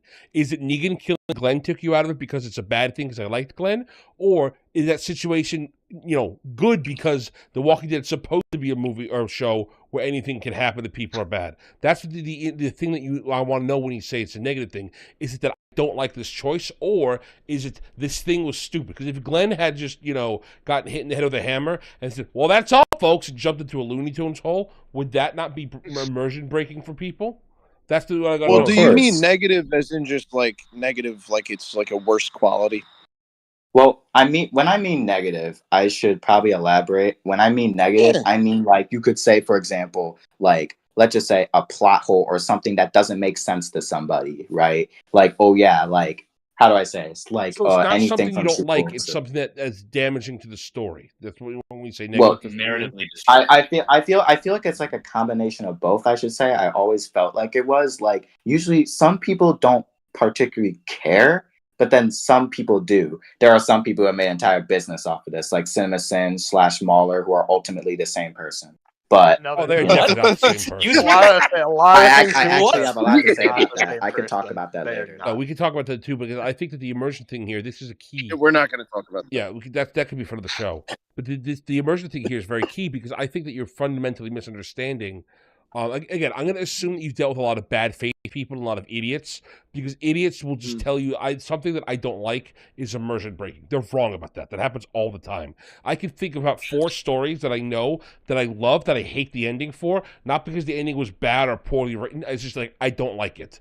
I'm going to say right now, this is going to upset somebody in this call very, very deeply.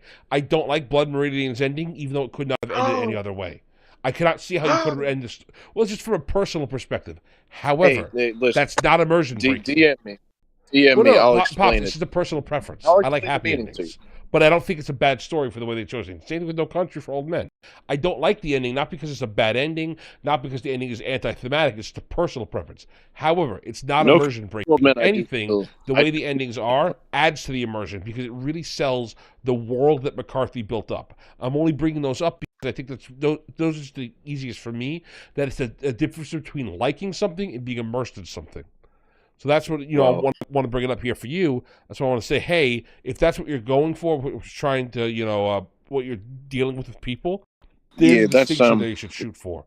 Because if they say, I don't like it, honestly, shut up. Most people who say I don't like it are wrong. It's just a personal opinion thing. But something that's immersion breaking, there are things that are immersion breaking for you. It's just you might have a higher tolerance for them. That's the the example that I want to use Mahler because his example is fantastic. I don't know how much you like about Star Wars or like what let's keep it easy. What's your favorite media franchise or just like anything that you like? Something obscure, fucking Godzilla. Something that you wouldn't know. So we'll have to run with. Let's just run with Godzilla. Godzilla. Like the insane. We're talking about Godzilla. Let's keep it right.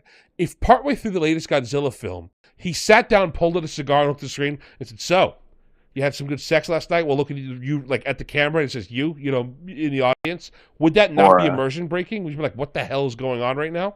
That'd be weird, wouldn't it? Because it's not fitting the rest of the Godzilla stuff. It's just a completely normal Godzilla film. He does that, finishes the cigar like a Family Guy moment, puts it out, and it goes back to a normal Godzilla film. They never acknowledge it, mentions it. That would be weird, wouldn't it? Of course it would be weird, but also you have to acknowledge that like they wrote it, they made it happen. So just because they wrote it doesn't mean they're infallible. They can wrote, but they're retarded. Well, I mean, I'm not saying that they're infallible because of it, or like unkillable super gods because of it. But I'm just saying that like when people tend to do this, when we use a lot of these exaggerated moments, these immersion breaking moments, ironically, not ironically, but unironically, come from small little moments.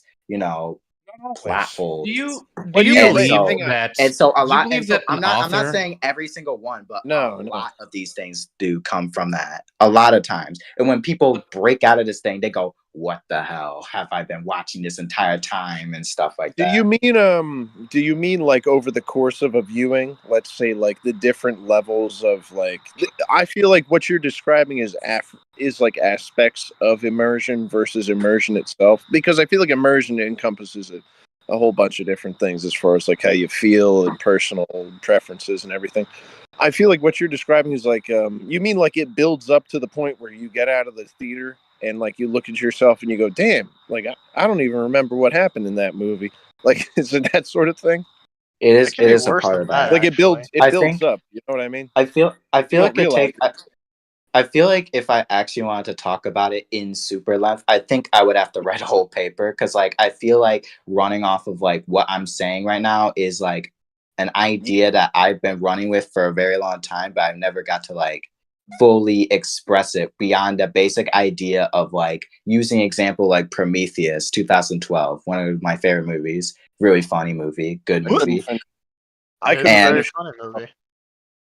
Good movie. But there's this part, there's a consistent part where people get put out of the movie because the characters are acting dumb. And I mean, that's the whole point, that they're acting dumb. And people are flabbergasted that they're acting dumb. And so that's what becomes basically the barrier towards like enjoying a movie or whatever as such. I feel that it's mostly the best example. I'm sorry. I have a quick question. I feel like it's vital. Why do you think it's purposeful that like that moment was purposeful? Well, which one? Like the Godzilla cigar part, or the one where the character? No, the Prometheus. And I assume you mean where the guy takes off his helmet. Let's say. That's very obvious. There's a lot. There's a lot of funny, subtle jokes in there. It's funny. Peg, we were thinking of two separate moments from Prometheus when he said that, because I was thinking of the Prometheus running away where the two ladies are running away from the spaceship. I wasn't thinking about when they takes off the helmet. It's funny, and I have all answers for all of those. So let's just start with the taking off the helmet thing. The funniest part about that movie is that their characters are obsessed with like, basic tropes, sci-fi tropes, like, oh yeah, if we take off our helmets, we're gonna get infected by evil diseases and everything like that. Even though the movie makes it very clear that, oh well, there's nothing really wrong there. The fact is that they opened up those evil stuff, and now it's going into their bodies So and I messing actually them have to up. argue against that because that's a precaution we take on our own planet when you enter new environments. What? Because we don't know. Well, Even though besides that, I would say that that doesn't make sense in the context of the fact that these are like interplanetary explorers who are like probably very smart scientists and everything. I think they would not really smart. Ops, you would think that. You would think they that. go. But having seen the They movie, genuinely make having a whole seen the movie, you would think. There's simply no way that Weyland-Yutani does not have, or that like any interplanetary mining organization or exploratory organization or anything would not have extremely strong quarantine procedures, and taking off your helmet just wouldn't be. That's even part of the like very first Alien movie. Like that's the problem. It's idea is like it feels almost like it feels almost like the writers wanted to set up the universe as like humans can live here, therefore humans are doing what humans do, and they're not wearing spacesuits. And it's just no, they are wearing spacesuits. They just they detect something, and they're like, "Oh, it's breathable," and they're like, "Let me not do any checks for like maybe we don't know about some disease here. Like we're just gonna randomly do this. Like screw it, why not?" Well, and also, really and my second thought directed for Joseph, because I think he brought up something. Taking the helmets, I'm almost forgetting the idea of the fact that they take off the helmets and do all that. I totally forgot what Joseph said. I'm sorry. I will repeat it again. But the whole part about the taking off helmet things is that they find out that there's nothing wrong with the air. They can take it off. It's perfectly breathable. Okay. Hang on. No. They make it very clear in the film. Let me go. No other way around it. No, I got it. No, guys, give me a second. Pops, you need Pag to give me a second. You need Pops to explain. So you can't fucking check the atmosphere of the entire planet. There are diseases they did, specifically in that area where they go to. Right, you know that, right? No, that's like the whole conceit of the movie. But they never put the helmet back on. They never put it back on. Let me finish. You can go if you land on the surface of a place and then you go into a cave underneath the place. There's going to be different living things in the cave underneath the place than there is on the surface.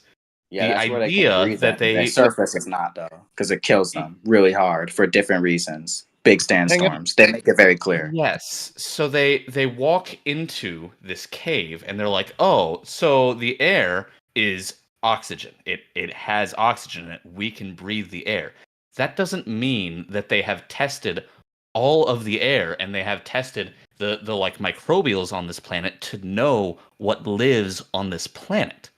Well, I just need you to understand that that's the only place they go to cave back and forth. The problem with this idea where basically, the whole planet is whatever, a threat or whatever. This whole idea is this whole alien speak thing that the movie makes fun of consistently, where basically they're like, oh well, keep your helmets on at all times, all places, everywhere, even though the only place they go back and forth is this evil murderous temple that they keep going towards, and they get lost in it because they're not very bright. They're not supposed to be that way. They're not very good at their jobs. Weyland-Yutani just sent a bunch of bums there for some undiscernible reason. I actually want to push back against that because the film itself specifically tells us that these people are competent. It tells us that the Yutani hand selected them. It's not just a random bums. Your argument would be more correct in the first Alien film because they were just random bums. They literally were just random space truckers.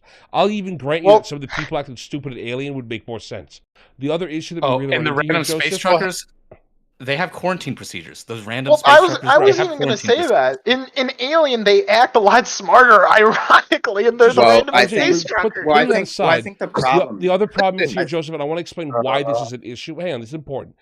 Even if you say I buy it, the reason this is such a problem is because the helmet thing, it causes issues because it causes problems later. Had they done what is supposed to be logical and normal, then it wouldn't have been an issue. Like, a great way to think about it is like this. we know humans need to eat. So if we found a bunch of people starved to death, but they had like Honey Nut Cheerios next to them, and like all their food was fine, and they had infinite food, you'd think, this is stupid. Why did they starve to death? Because they chose not to eat? That doesn't make logical sense. The problem is, if you need people to starve to death, don't put food near where they're starving. It's as simple as that. Same with the helmet situation. You could have very easily had somebody say, hey, it looks like there's no microbes in the area, and then maybe a rock hits one of them, so their helmet gets cracked, so they have to take it off anyway. Or their cord gets snagged and it pulls their oxygen thing anyway, so they get forcibly exposed to the atmosphere. They're like, oh, well, I didn't die. I already got exposed here. Let me at least take the helmet off, and then you can lead into the next situations. The idea of, hey, I want to get my characters to take the helmet off, because remember, this is all written. This is not a historical account where we're going through and learning about what's going on. That's okay if it's a historical thing, because you're like following history. Whereas here, the author, or the director in this case, has chosen what he's doing. And he's chosen to take a less interesting and lazier route, which you should, as an audience member, push back against. Like, no, I want my characters to be more interesting and cool. Don't you want the characters to be better and more worth watching? And it's simple as just, write better, essentially. So you want to grab the author, smack him in the mouth, and say, do it again. I'm paying you hundreds of millions of dollars. This isn't a book that your buddy wrote, who, he's sharing with you guys. Yeah, there could be a couple more issues there. These are hundreds of millions of dollar scripts, and people are acting like complete morons in them, to the point where it takes even normal people out of it. That's why the idea of immersion exists. Now, I will grant you, some certain things, like how does the economy work with superheroes? I don't care. You don't care. We shouldn't care, because that's not a big thing going on, is how the economy works. It works fine in the background. Nobody seems to care that Ultron tried to blow up the planet last week. Sure, because that's not the story. There's no consequences from the economy. But if you tell me, oh no, the economy's in free fall now because of Ultron, okay, that doesn't make sense, because last time we showed Ultron, the economy was fine. That's what the criticism should be. When consequences come out of, and the story is affected by, people be like, hey, this thing shouldn't have normally happened. You made this abnormal thing happen, which sets the story up. Why did this abnormal thing happen if it's just, shut up, I wrote it that way? That's not satisfying. Yeah, brother, the entire story doesn't happen if Tardy McGee doesn't take his helmet off. Well, yes, also, exactly. That plays into the point that I thought of and I forgot to make, was the idea that, like, the guy takes his helmet off. It's like, we need another element of the environment or some other scene or something, just something to say that we put him there. And then my other question for Joseph was, when you mentioned that, like the bad guys, let's say, the worms that start wriggling into their brains only come about because of things that they've done. I'm trying to remember what exactly it was that happened, because like what you said was like, it's inconsequential that they can take the helmets off, which is like, okay, good. So let's have a scene that explains why. And and then what did you say about the infectious or whatever, the diseases that end up taking them only because of chance? Basically, this is an important part of the movie, because the whole helmet thing is inconsequential after a few seconds, and Alien fans go bonkers, because the whole movie's advertisement campaign was literally making fun of people for trying to figure all that stuff out. But in this specific scene where all the people start, not even specific scene, but most of the movie, these guys are like screwing around in this place, trying to find their way out. And, they're stupid. Like, it's weirdly specific that the map maker gets lost. The biologist doesn't understand animal behavior. They're not really funny how stupid it is. They're not real people. I think the movie makes it very clear that they are dumb for like doing all that. The movie underlines it consistently, and you're supposed to laugh at it at least a little. And I mean, so you think that Prometheus is supposed to be a comedy? Well, I mean, it is weirdly funny. There is literally a scene with the zombie dude where it literally transforms into slapstick, where the guy literally flies around and they're literally throwing flamethrowers at him, and he's leaping around the place, and you do more flamethrowers, and then he finally dies. Like, it's funny. Even at the end of the movie, where they do it, the alien scene with the xenomorph, they're like, oh, you're happy, fanboys? He's a stupid fucking alien kid, and they literally turn the movie off. Like, they do not actually... If you asked Ridley Scott if he were in a comedy, he would say yes? Is that what you think? Personally, I don't know. Why would I think that you're just like, that's how I read it, because it was, I feel like Ridley Scott would try if he heard you saying this. It was hyper real. Like, what? I call up Ridley Scott and ask him to give me the answers of the alien universe. He would literally tell me to go like die dead somewhere. Right now.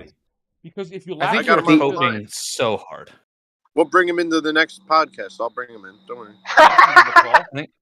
I think you are coping from beyond Ridley the Scott, stars. please tell me You- if Prometheus was a comedy. Please tell You me saw where the something aliens are. incredibly stupid, and you were like, "This is so stupid that I'm just going to decide that it's a comedy," which is not great. Well, yeah, that was that. It feels intentional, right? Like they got like the whole No, it slapstick doesn't feel stuff going on. intentional. quite. At Well, all. no, not the- feeling It intentional. only Definitely feels not. intentional Well, of to course. you. You are the Well, of only course it person does, to yeah. whom this feels intentional. That's not true. Well, That's not true. I I'm do feel sure like there it's are other intentional because people they who wrote think it that it's way, they intentional. directed it that way, they acted Do you- it that way. Do you need think? to Do you think there are that? more Do you think that things an that go artist into a can make a movie. mistake?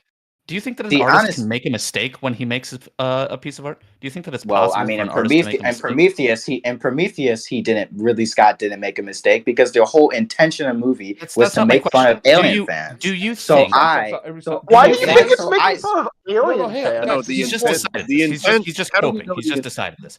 No, Do hang on you a second. think? How do we know the and- intent? That's the This is issue. why I was asking you, what do you think? Scott would say, because you can't tell me if the film is made to make fun of alien fans. Let's just say you're completely correct for a second. That's true. Okay, but then why wouldn't Ridley Scott agree with you? He's the guy who made the film. The problem is you can't tell me that the film, that the creator would agree with you that it's making fun of it, but also have it not. Well, be the bad. thing. Actually, I'll let you go. My bad. Okay, Are you done? All right. that's what the No. that's Yes. the Let discussion me we're go. having here is. That I'm just trying to help So- point it down. So Let me go for what 1 I'm- sec. I Yeah, do think yeah, go. when viewing a piece of media, reading, watching a play, watching a movie or whatever, I don't think you should ever immediately try to analyze the intent behind it unless it's like very, very blatantly obvious. Like, Avatar, for example, is another sci-fi movie. We all know it's the meme of kind of like, colonizers and natives and everything. I didn't quite get that vibe from Alien. I wouldn't want to try to psychoanalyze it, but it was kind of the opposite, like you described it, where like it's so goofy that you immediately are kind of just like, yeah, I'll watch it as a comedy.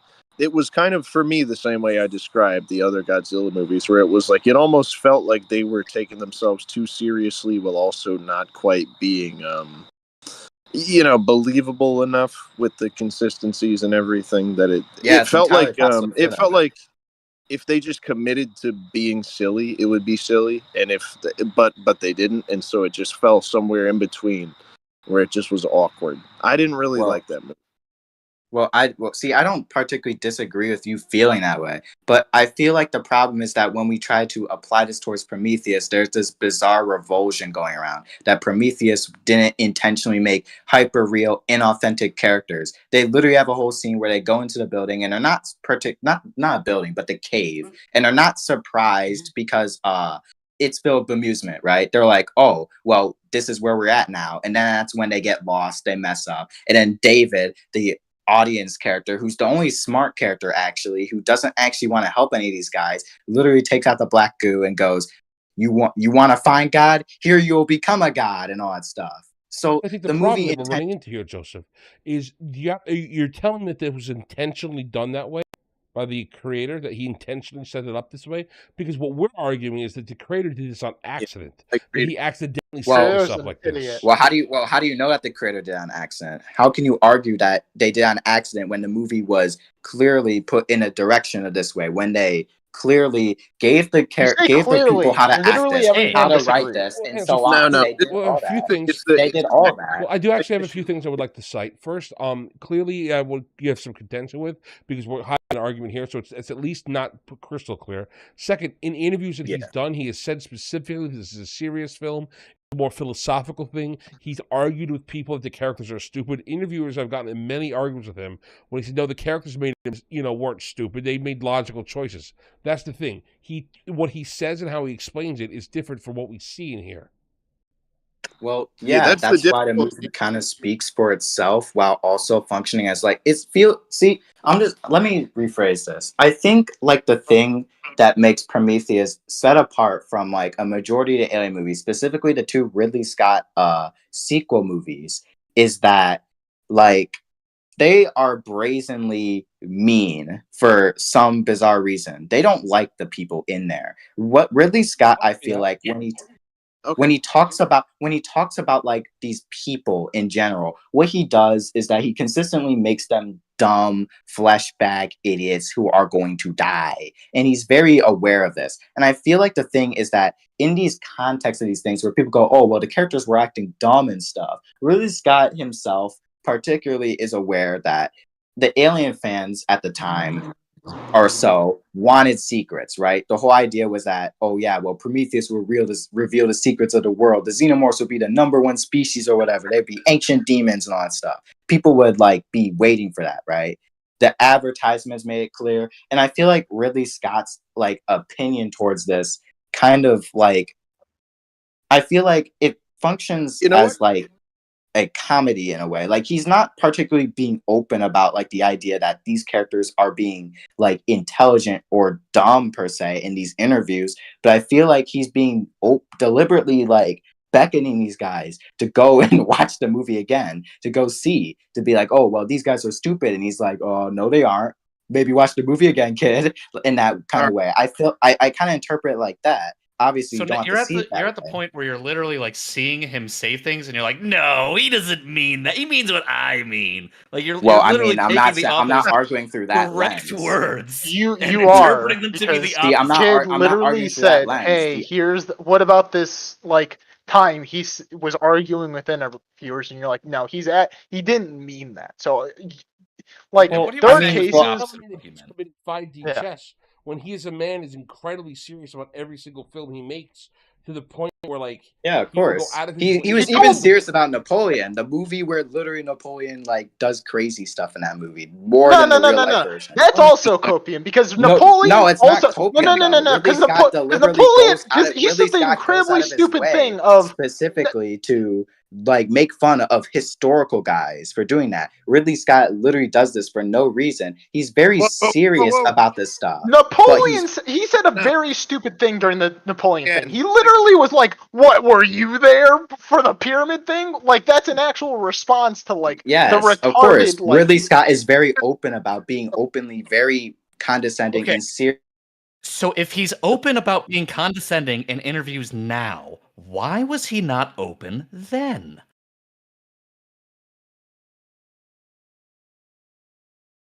If No I answer? may.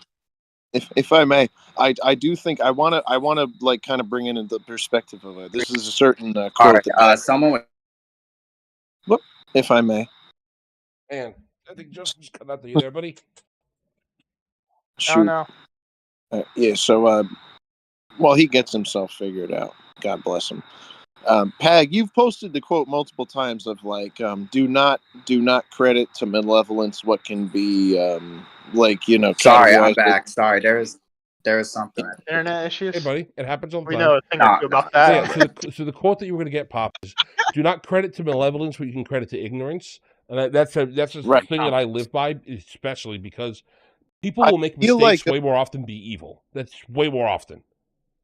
I feel like what we're describing here is like basically just mistakes or poor writing or poor direction, like on the vision. Like it's a poor execution of the vision that Roland Emmerich had.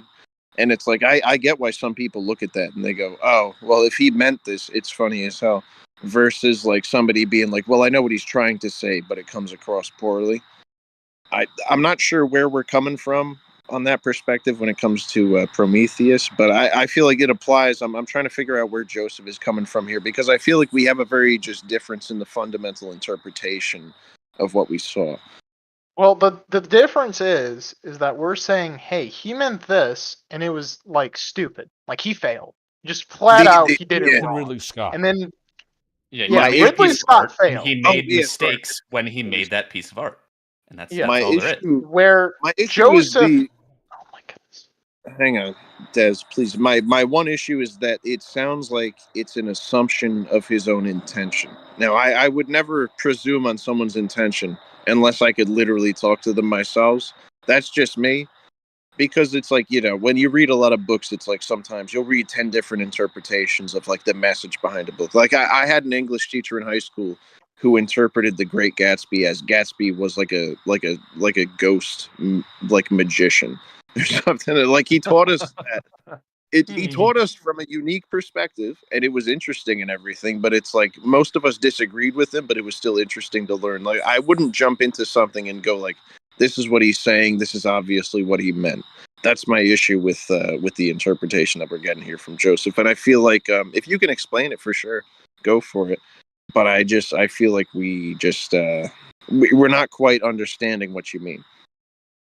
I understand what Joseph means, but well, I think what we could do in this scenario is like strip away Ridley Scott's intentions, because Ridley Scott is an interesting guy, and we can just talk about it on its own.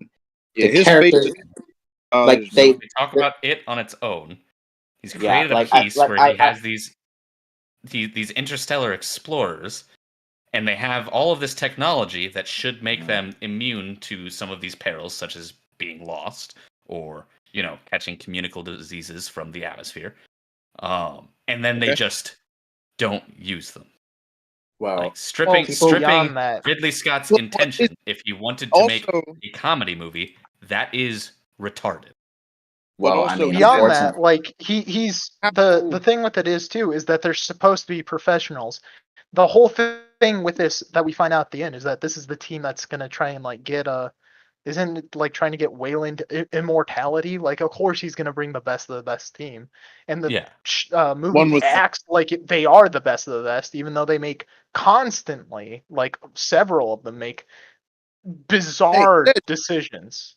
You know what, though? I feel like that totally applies to if we had context of, like, it doesn't even have to be a comedy. If it was like a Suicide Squad that they were sending up to find the Fountain of Youth that, like, the officials didn't even really believe in, then it would make sense that they would do stupid things. No, he fully believes in it because he himself is on the ship. Like, he's sending the best of the best. Like, this is not Suicide Squad. We don't get context. We don't get a context leading up to the events that actually lets the action make sense. Yeah. Well, I mean, I don't know how theoretically you could make it make sense, but you'd have to put in a lot of work, and Ridley Scott does not put in that work for this movie. You could have just changed how the script works. Like Kid said, have a rock fall from the ancient million-year-old temple that they're in, and bonk one guy's oxygen tube, so he has to take his helmet off anyway. It's that easy. We just need have the one other have element. The walls be made of some sort of like as iron far as or something I remember. block signals. As far as I remember, I do not remember them ever saying like, "Oh yeah, this is the best of the best." When I saw that first scene for the first time, I'm like, "Damn, these guys look like low rent." Like it felt that way, and it consistently kept going. Low rent. Thing is, they have like this is one of the characters. Just because they have good technology does not mean they were able to live. That's why they all died, because they were dumb. One of the characters is a scientist who figured out, the very first scientist who figured out this astral map to this faraway system. Yes. The other people are all people who can run this billion-dollar spaceship, which they're sending out. Yeah. And then there's the android.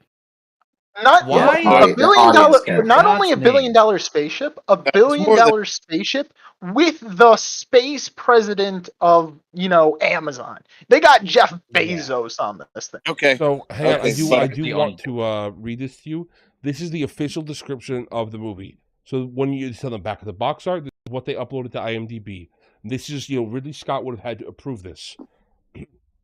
The discovery of a clue to mankind's origin on Earth leads to a team of explorers to the darkest parts of the universe. Two brilliant young scientists lead the expedition. Shaw, Naomi Rapace, hopes that they will meet a race of benevolent, godlike beings who will in some way verify her religious belief, while Holloway, Logan Marshall Green, is out to debunk any spiritual notions. However, neither the scientists nor their shipmates are prepared for the unimaginable terrors that await them. That is the description that he wrote about his film with the actors in there. It says two brilliant young scientists. So at the very least... That doesn't mean the whole team is brilliant. You are aware of that, right? Sure, I'll give you that. But hang on. So I want to point out you guys I just brought that up. Like you guys are talking about the whole team. But then these two people select makes problem. Decisions too. No, I got you, Joseph. I got you. But my issue is that I'm gonna kill you, Pops.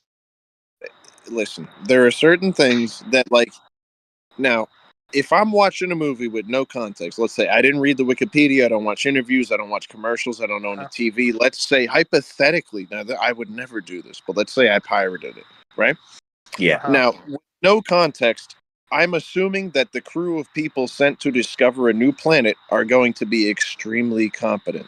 Now, I feel like you would assume that. They were very confident, and they all died, most of them, except the last not one. competent. Competent. Oops, sorry, misheard.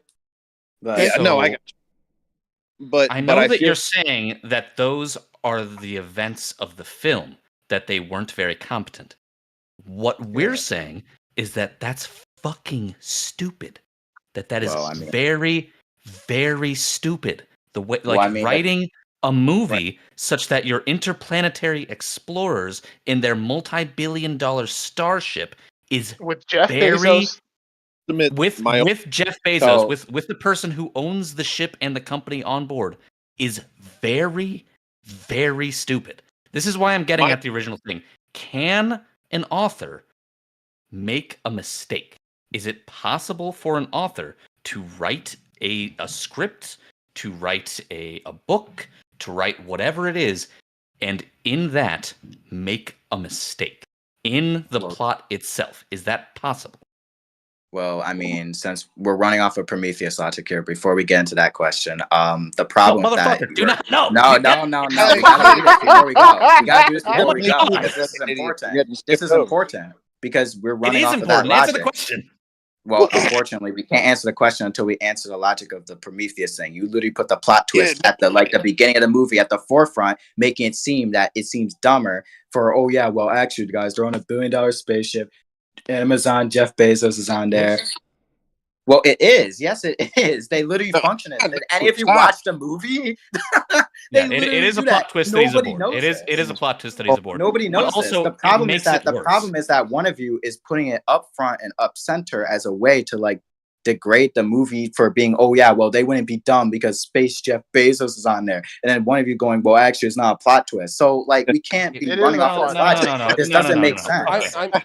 So wait, on the topic of so you think everybody calm down, Joseph? When you said it wasn't a plot twist, I thought you were meaning it's like some information that we had to reveal. No, they don't. No, they don't give it out right.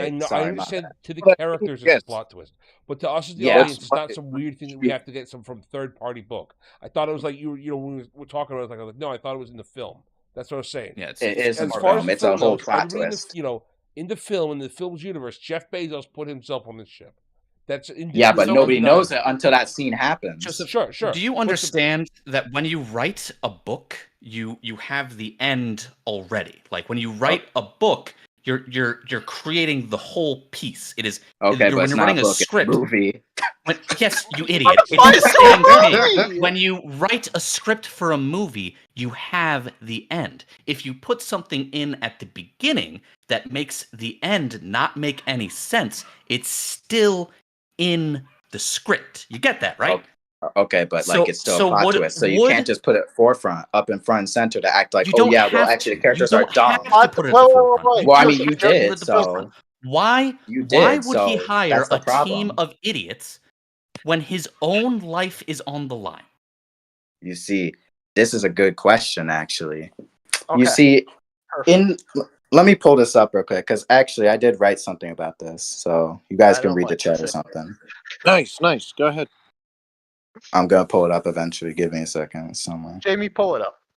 Titan says, I feel like with this logic, you can retroactively make any bad film good by just saying they meant to make them dumb. Yes. Hey, exactly. Captain Holdo. Hey. Captain Holdo's plan was genius. I don't know what you're talking about. Shut up, stupid. Xenodrome says, bro, just because the room is comedic doesn't mean Tommy Wiseau intended it to be a comedy. Well, of course not. Yeah.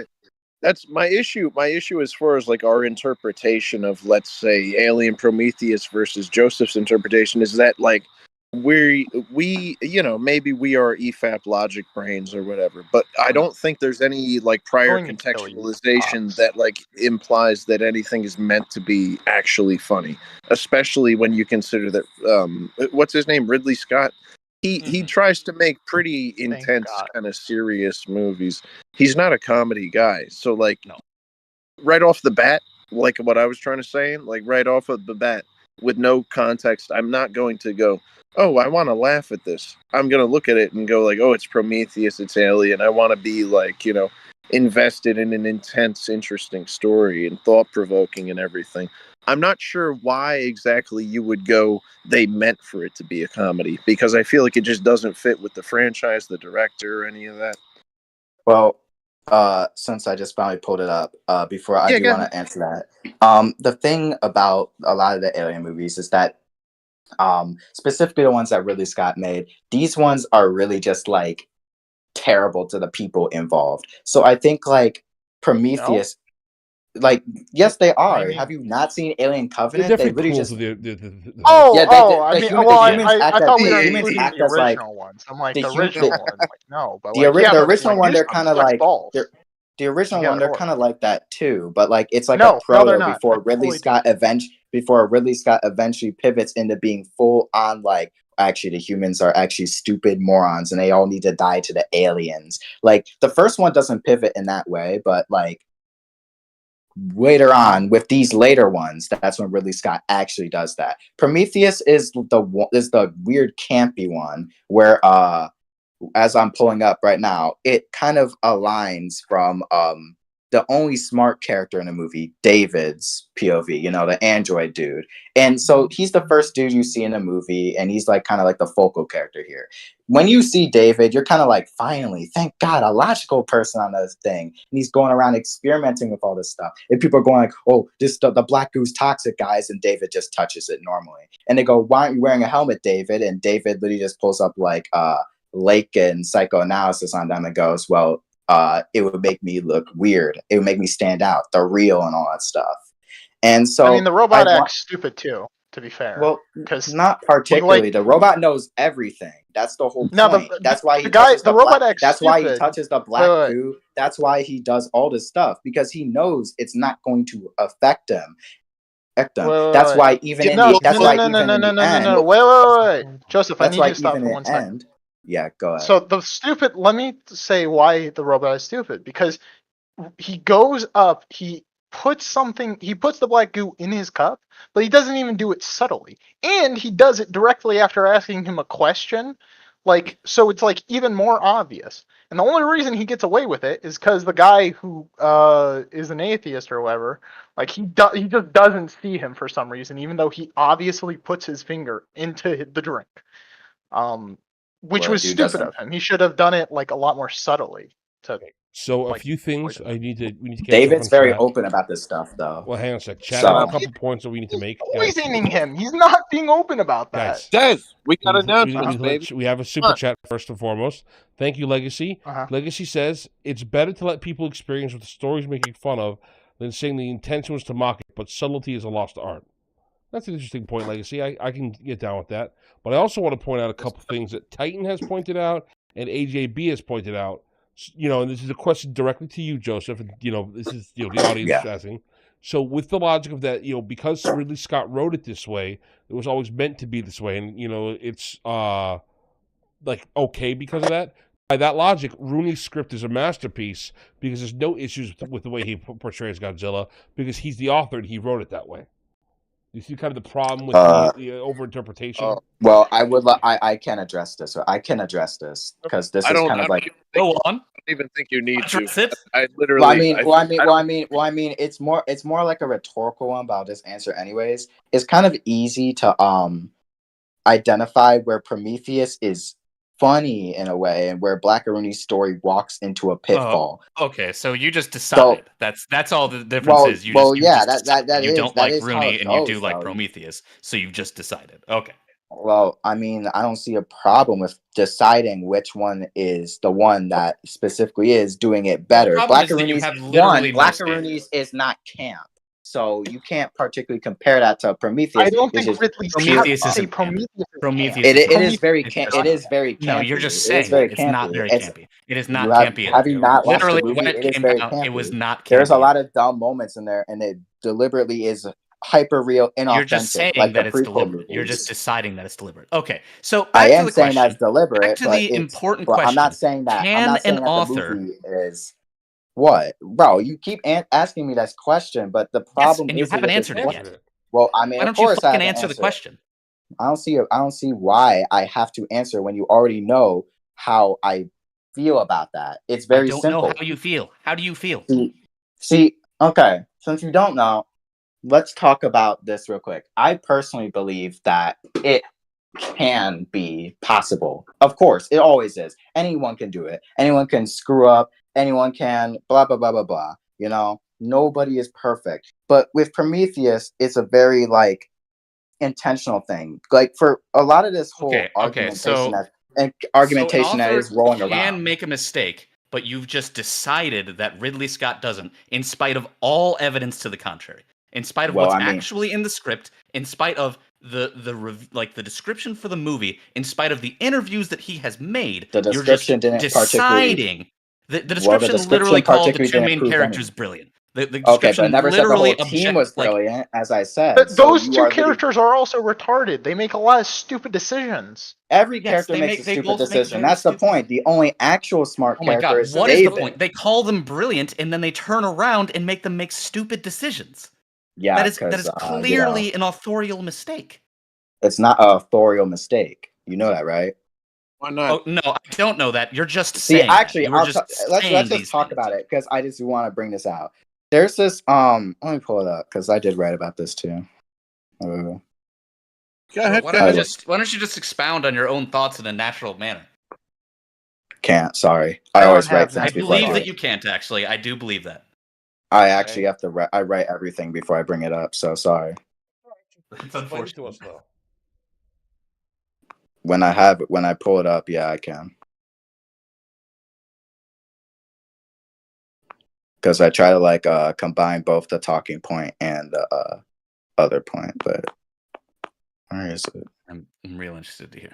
I'm on the hook. I'm really riveted. I'm just waiting. I'm sitting on the edge of my seat. So I'm I like do you want in to. theaters So in okay, I Prometheus. just got it. The thing about Prometheus, right, is that Shaw, the main character, she is naive. There's a fundamental difference. She's smart, yes, but she's a very naive person. She's like, oh yeah, well there's things out in the universe, right? We will find gods, and when they find it, they're like, oh yeah, well we did it. Now all we have to do is find our creators and ask them questions. Shaw isn't really dumb, but she gets manipulated a lot and used. Near the end of the movie, where David is around, David literally tells her that you're a stupid idiot, you're dumb, and your dreams suck doo-doo balls, and I saw them, and you suck even more doo-doo balls and stuff. But at that point in moment, when David eventually comes around to Shaw becomes slightly more enlightened in that sense after, because at the end, David quizzes Shaw what she learned. Shaw doesn't particularly know everything. She literally tries to apply that, oh yeah, well, we have a creator out in this universe. But Shaw learns at the end of the film that there is no meaning to this. Everything is random. She goes to find her creators, right? But you want to know what they find? They find a Promethean man getting basically like sucking on a gigantic protuberance or whatever. That's kind of funny, right? They went all this way out to space. Not funny. Well, I mean, you don't have to see it that way, but I found it hilarious. They went all out to space and they found just that. Everyone died, It's supposed and to they be a found profound that. instance, though, is the problem. The instance is Well, the reason the point at the end of the movie is that Shaw picks up her cross, goes, "Oh yeah, I know there's no meaning in the universe. Nonetheless, I'm a human being," and she takes David and rockets off into the unknown. So the whole idea is that Shaw, yes, is naive and she's smart, but she learns new things. Naive doesn't mean being dumb, though. She goes into a whole different environment. Lack of knowledge and understanding, though. There is a moment where she's very dumb. She like runs away directly into the path of the falling ship for like 10 minutes until she falls over, and only in this moment does she have the enlightened idea to just go to the side. 90-degree turn. You see, honestly, the only way I could have interpreted that, because like, I mean, it was a weird scene overall, The It was girl very that stupid runs scene. next, It was the very one funny. that the girl that runs next to her is somebody who literally goes, "Oh, this is everything," and there's a bunch of numbers, there's a bunch of beeping and everything. It turns out she really just wants to get dick down. The movie is very sexual. No, the whole reason she's doing this is to save her father, isn't it? Because like No, her father is I'm not, bro. Jeff I'm not Bezos. done though. I'm not done For though. She once you doesn't. actually have the just proper intention with the sexuality. He's not done, though. her motivation, sure, is to find her father, but you know, she also It's to just save really her wants father, to. not She really wants not, to get not to fucked. find her father. Like that's her real issue here. That like, oh yeah, sure, she does want to find her father and all that stuff and do whatever, and her father's a big jerk or whatever, but she also really, really just has never had sex in her life. That's why the whole protuberance scene happens, because it's a giant penis flattening her. She This sucks is just at the this. most juvenile possible reading of It's this. Alien is a like, very I've psychosexual never. series. No I'm stars. so Have you never Everyone seen is an Alien lesser movie? for having heard your take. Bro, I'm the problem is that Alien is a very psychosexual series. So by stripping the psychosexual element from it, bro, the Alien is. I feel like I'm talking to Rooney. What is happening? Bro, the Alien is Hang a on, very no, the Alien franchise is a very psychosexual one. You are aware, right? Like, you know this. I shouldn't have to explain this to you. Have you ever seen the Alien series in your life?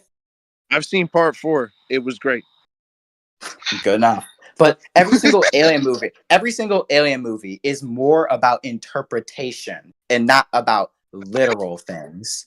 The whole point is since when? it is when? very more things are more mythical and less what reality. Do you mean they're mythical? The aliens are literally like fucking demons or whatever from who knows where. What do you mean they're demons? They're aliens.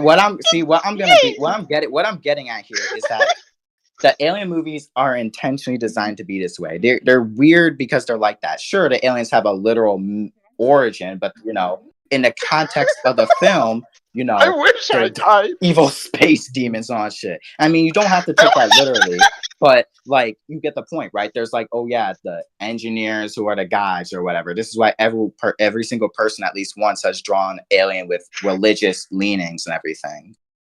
The Alien movies are very psychosexual and very religious. Prometheus has this, where Shaw basically stumbles around without faith for a majority of the movie, and when she gains faith, she learns that, oh well, I've been doing this for no reason. She has faith in the beginning of the movie. What are you talking about? She loses it to the Senate. God and ask him how much he loves me. That's her entire character. And the other guy's like, God's gay and evil, and I'll prove it by drinking this poison coffee. But at the end of the movie, her faith is clearly misplaced, right? She's going towards this guy that she thinks is God, and it never did create her. When she learns David, you know, does the quizzing thing, and that's when she's like, oh well, nonetheless, I am a human being, and she rockets off into the unknown. Again, she gains new faith. Her original faith was really tainted by her. Bro, the point is that David goes psycho in the middle of between this stuff. You are aware of this, right? David at the end of Prometheus is different from David in the middle of Covenant. David in the middle of Covenant. I haven't seen that one. I've only seen Prometheus. Like, you are aware of that, right? Go off, kid. David literally goes crazy. Covenant to argue your point here, but you're going to tell me the characters are stupid in this film, which shouldn't mean that the characters in Alien who are smart is. They were smart in Alien. Well, I didn't argue that at all. You guys brought up they were smart in Alien. You brought up Alien Covenant characterization of David. You are aware of that, right? I think we're right about the end of this. I think we kind of got to wrap this up. Kid has to. I do have another stream I have to get to. Oh shoot, we do have another stream. So this was all right for the first half and titanically stupid for the second half. No, this was perfect. Right. I love this. One big question. Now, don't take this as like any sort of attack or psychoanalysis. Yeah, I got you. I want to ask you, just what was it that made you say, like, hey, let me get on the stream? That's actually a good question. I like when I first saw the videos, I didn't even know it happened. I was in Tennessee in the middle when it first came out, and I was like, okay, well, I'll watch this. And I did watch the first part in my hotel room. I said, I'll make a response video when I get home. And I did think the video was interesting, right? There was some part, the EFAP style, I never got to the Mauler stuff. One day we'll ever get to that. The EFAP style irked me. I don't really like Mauler. I have an endless grudge, but we'll talk about that one day. Yeah, of Oh, like course. British. Oh my goodness, you But- opened the part 2? We're so back. But I did say that, like, I thought it was interesting. Like, I mean, like, usually all my critics are Within the community, yeah. I would say that every single person comes to see that I am more of a theme psychoanalysis kind of guy, more than a literal logic kind of guy. I think that's what I feel like that's what separates me from a lot of other people, I feel. So, I decided to come on because, there are people with different views and inevitably I have to clash with them and yada, yada, yada. So that's basically how I feel.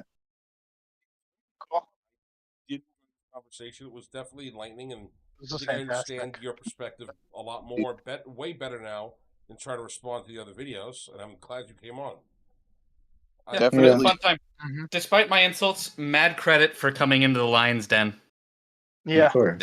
That takes some bravery. I Takes some chutzpah. always kept telling myself, oh, when someone criticizes me, I'm gonna have to actually walk into it. So, That's Yeah. fair. That's No, good of you, brother. That's good of you. And Yeah. But no yes, one can. tremendously about your character for you willing to come in here. There are Yeah. people I know who would not even be brave enough to come in here. Well, for a more nice audience, I would have had several people I know who I've criticized before would have been in here like, yeah, but Pag can't be on the channel, or I don't want Pops around. So it would have. Des, you don't insult people enough. Des. To be fair, I not thought- wanting me around is a natural reaction. They Yeah, don't I say barely like this dude, and I'm co-host with him. Hey, Xeno Dromeda, I got this for you. I'll send this in the chat. You should just read this instead. I don't even need to make a video when someone already did it. Who has Who the already same did? viewpoint as me. Somebody else did for me. So just follow that link, read it. You'll see a lot of interesting things there. Really funny stuff. It's basically an old it's in the voice, not the stream chat. It's basically one dude in the something awful forums arguing the against stream every chat single won't let you dude. post links is why. It did, right? Nope, it did. automatically. No, The thing is, post with stream it- chat, YouTube wait, is sneaky. wait. It'll let you Ah. see that you've posted it, but it won't let anybody else see. Yeah. Ah, So if you look at the Send it actual to live Kid. stream- Send yeah, it to Kid. Send it to me Send and I'll it to post Kid. it there for him. Or you put it in the I got you. the council text chat and I'll post it there because since I'm the server guy, it'll let me actually post stuff. All right. There we go. So here we go. This is from Joseph. There we go. I'm gonna put it right here. Just read it in your spare time. It is great. I will radicalize all of you into becoming super Mecha Godzilla fans. Super Mecha Godzilla. I'm already a fan of Super Mecha Godzilla. You just have to say the words Super Mecha Godzilla to me. It Yeah, just rolls exactly. off the tongue. It's like, oh, this is perfect. Yes, all he If it- does is beef with people. It's great. Oh, that's a person. It's not. I thought it was a type of Godzilla. It's a genuine dude. It's a genuine dude, and he says crazy stuff. It is amazing. He inspired me. Excellent. All right, and then with that, thank you all for joining us, chat. I'm going to be on Nebula's channel momentarily. I'm going to be live streaming the rest of my Baldur's Gate playthrough with him there. We love And- you, The rest chat. of it. Are you guys that close to the end already? No, Oh, we're nowhere near the end, but we're going to get through it. We're almost to Act 2. Oh, okay. Okay. Yeah. All right. I'll be there. Heck yeah, it's going to be Have a on good night, Twitch. So thank you all for joining us. Thank you so much for being here, chat. Let me know how you guys like the stream. Like I said, YouTube has automatically running video ads now during the stream. I don't know how that goes. I don't know if it's too much. So, So, if you yeah. get YouTube Red, Kid gets paid automatically, and you don't see ads. Yeah, Get YouTube it's Red, great. folks. It's actually kind of nice. I'm gonna be real. It's way better than I expected it to be. It's so nice I have to listen to Kamala and Trump ads all the day. And there's Dude, a bunch no, there's a you bunch have of no really good idea how movies. bad it is. Yes, I've been You getting have those. no idea. I hate those Unskippable ads. too. YouTube's new ad system is bad. Oh, I just Yeah. got Dude, I don't know what it is. I get spammed with Trump and Kamala ads every 5 seconds. I just want to watch my YouTube video. Oh, look, Tell you, I- man, I'm YouTube straight Red up, is so I'm worth straight it. up gonna shill. Yeah, straight up gonna shill for YouTube Red. It's good. It's good. I've had I'm it for just years. trying to- And it's been fantastic. You get YouTube Music free as well, so you get to have a music player. Yeah, so and there's yeah, a bunch so of he was- Yeah, go ahead. There's a bunch of free movies too. Some really good movies too. So we watched Aliens. I think it's worth it. Interesting. In the server, we watched Aliens about a month or two ago, I'd say. I streamed it off YouTube. Yeah, It was free like for that. YouTube Red. I watched Yep. Commando in here. Gosh, I've watched hundreds of videos. Yeah, So- you'll get your money if you like to watch movies with YouTube Red. Oh, yeah, that's great. Anyway, Yeah, so he's in killing the server, aside, which, it's by the been way, is real. linked below if you want to join. Otherwise, Mhm. thank you all for joining us tonight. We'll be back next week. We're going to do the Stars My Destination. That episode will happen next week, even if I have to start shooting people. So I promise you. I hope All right, we should tag first. Everybody tag Rooney in the comments. Yeah, Yeah, everybody. let him definitely. know you love him and how much you want to hit him with a rock. 800 I tags don't. Rooney. Definitely How not. much What you the wanna hell? kiss him on the Ew, lips? no. Tell him, I'm sure he tell would him very to much skip past the appreciate first hour because we pretty much just roasted him for that first hour. I'm gonna be I real. We just all roasted him for like an hour. Just Oh, take no, out the no. first half of the video. Don't let him see that. Yeah, he just doesn't leave, need to just see leave that. it. Just leave in the Prometheus argument. It'll be Yeah, great. leave it from me. Exactly. Joseph knows what's up. Exactly. The Joseph more knows interesting thing. All right. So the rest of you have an excellent one.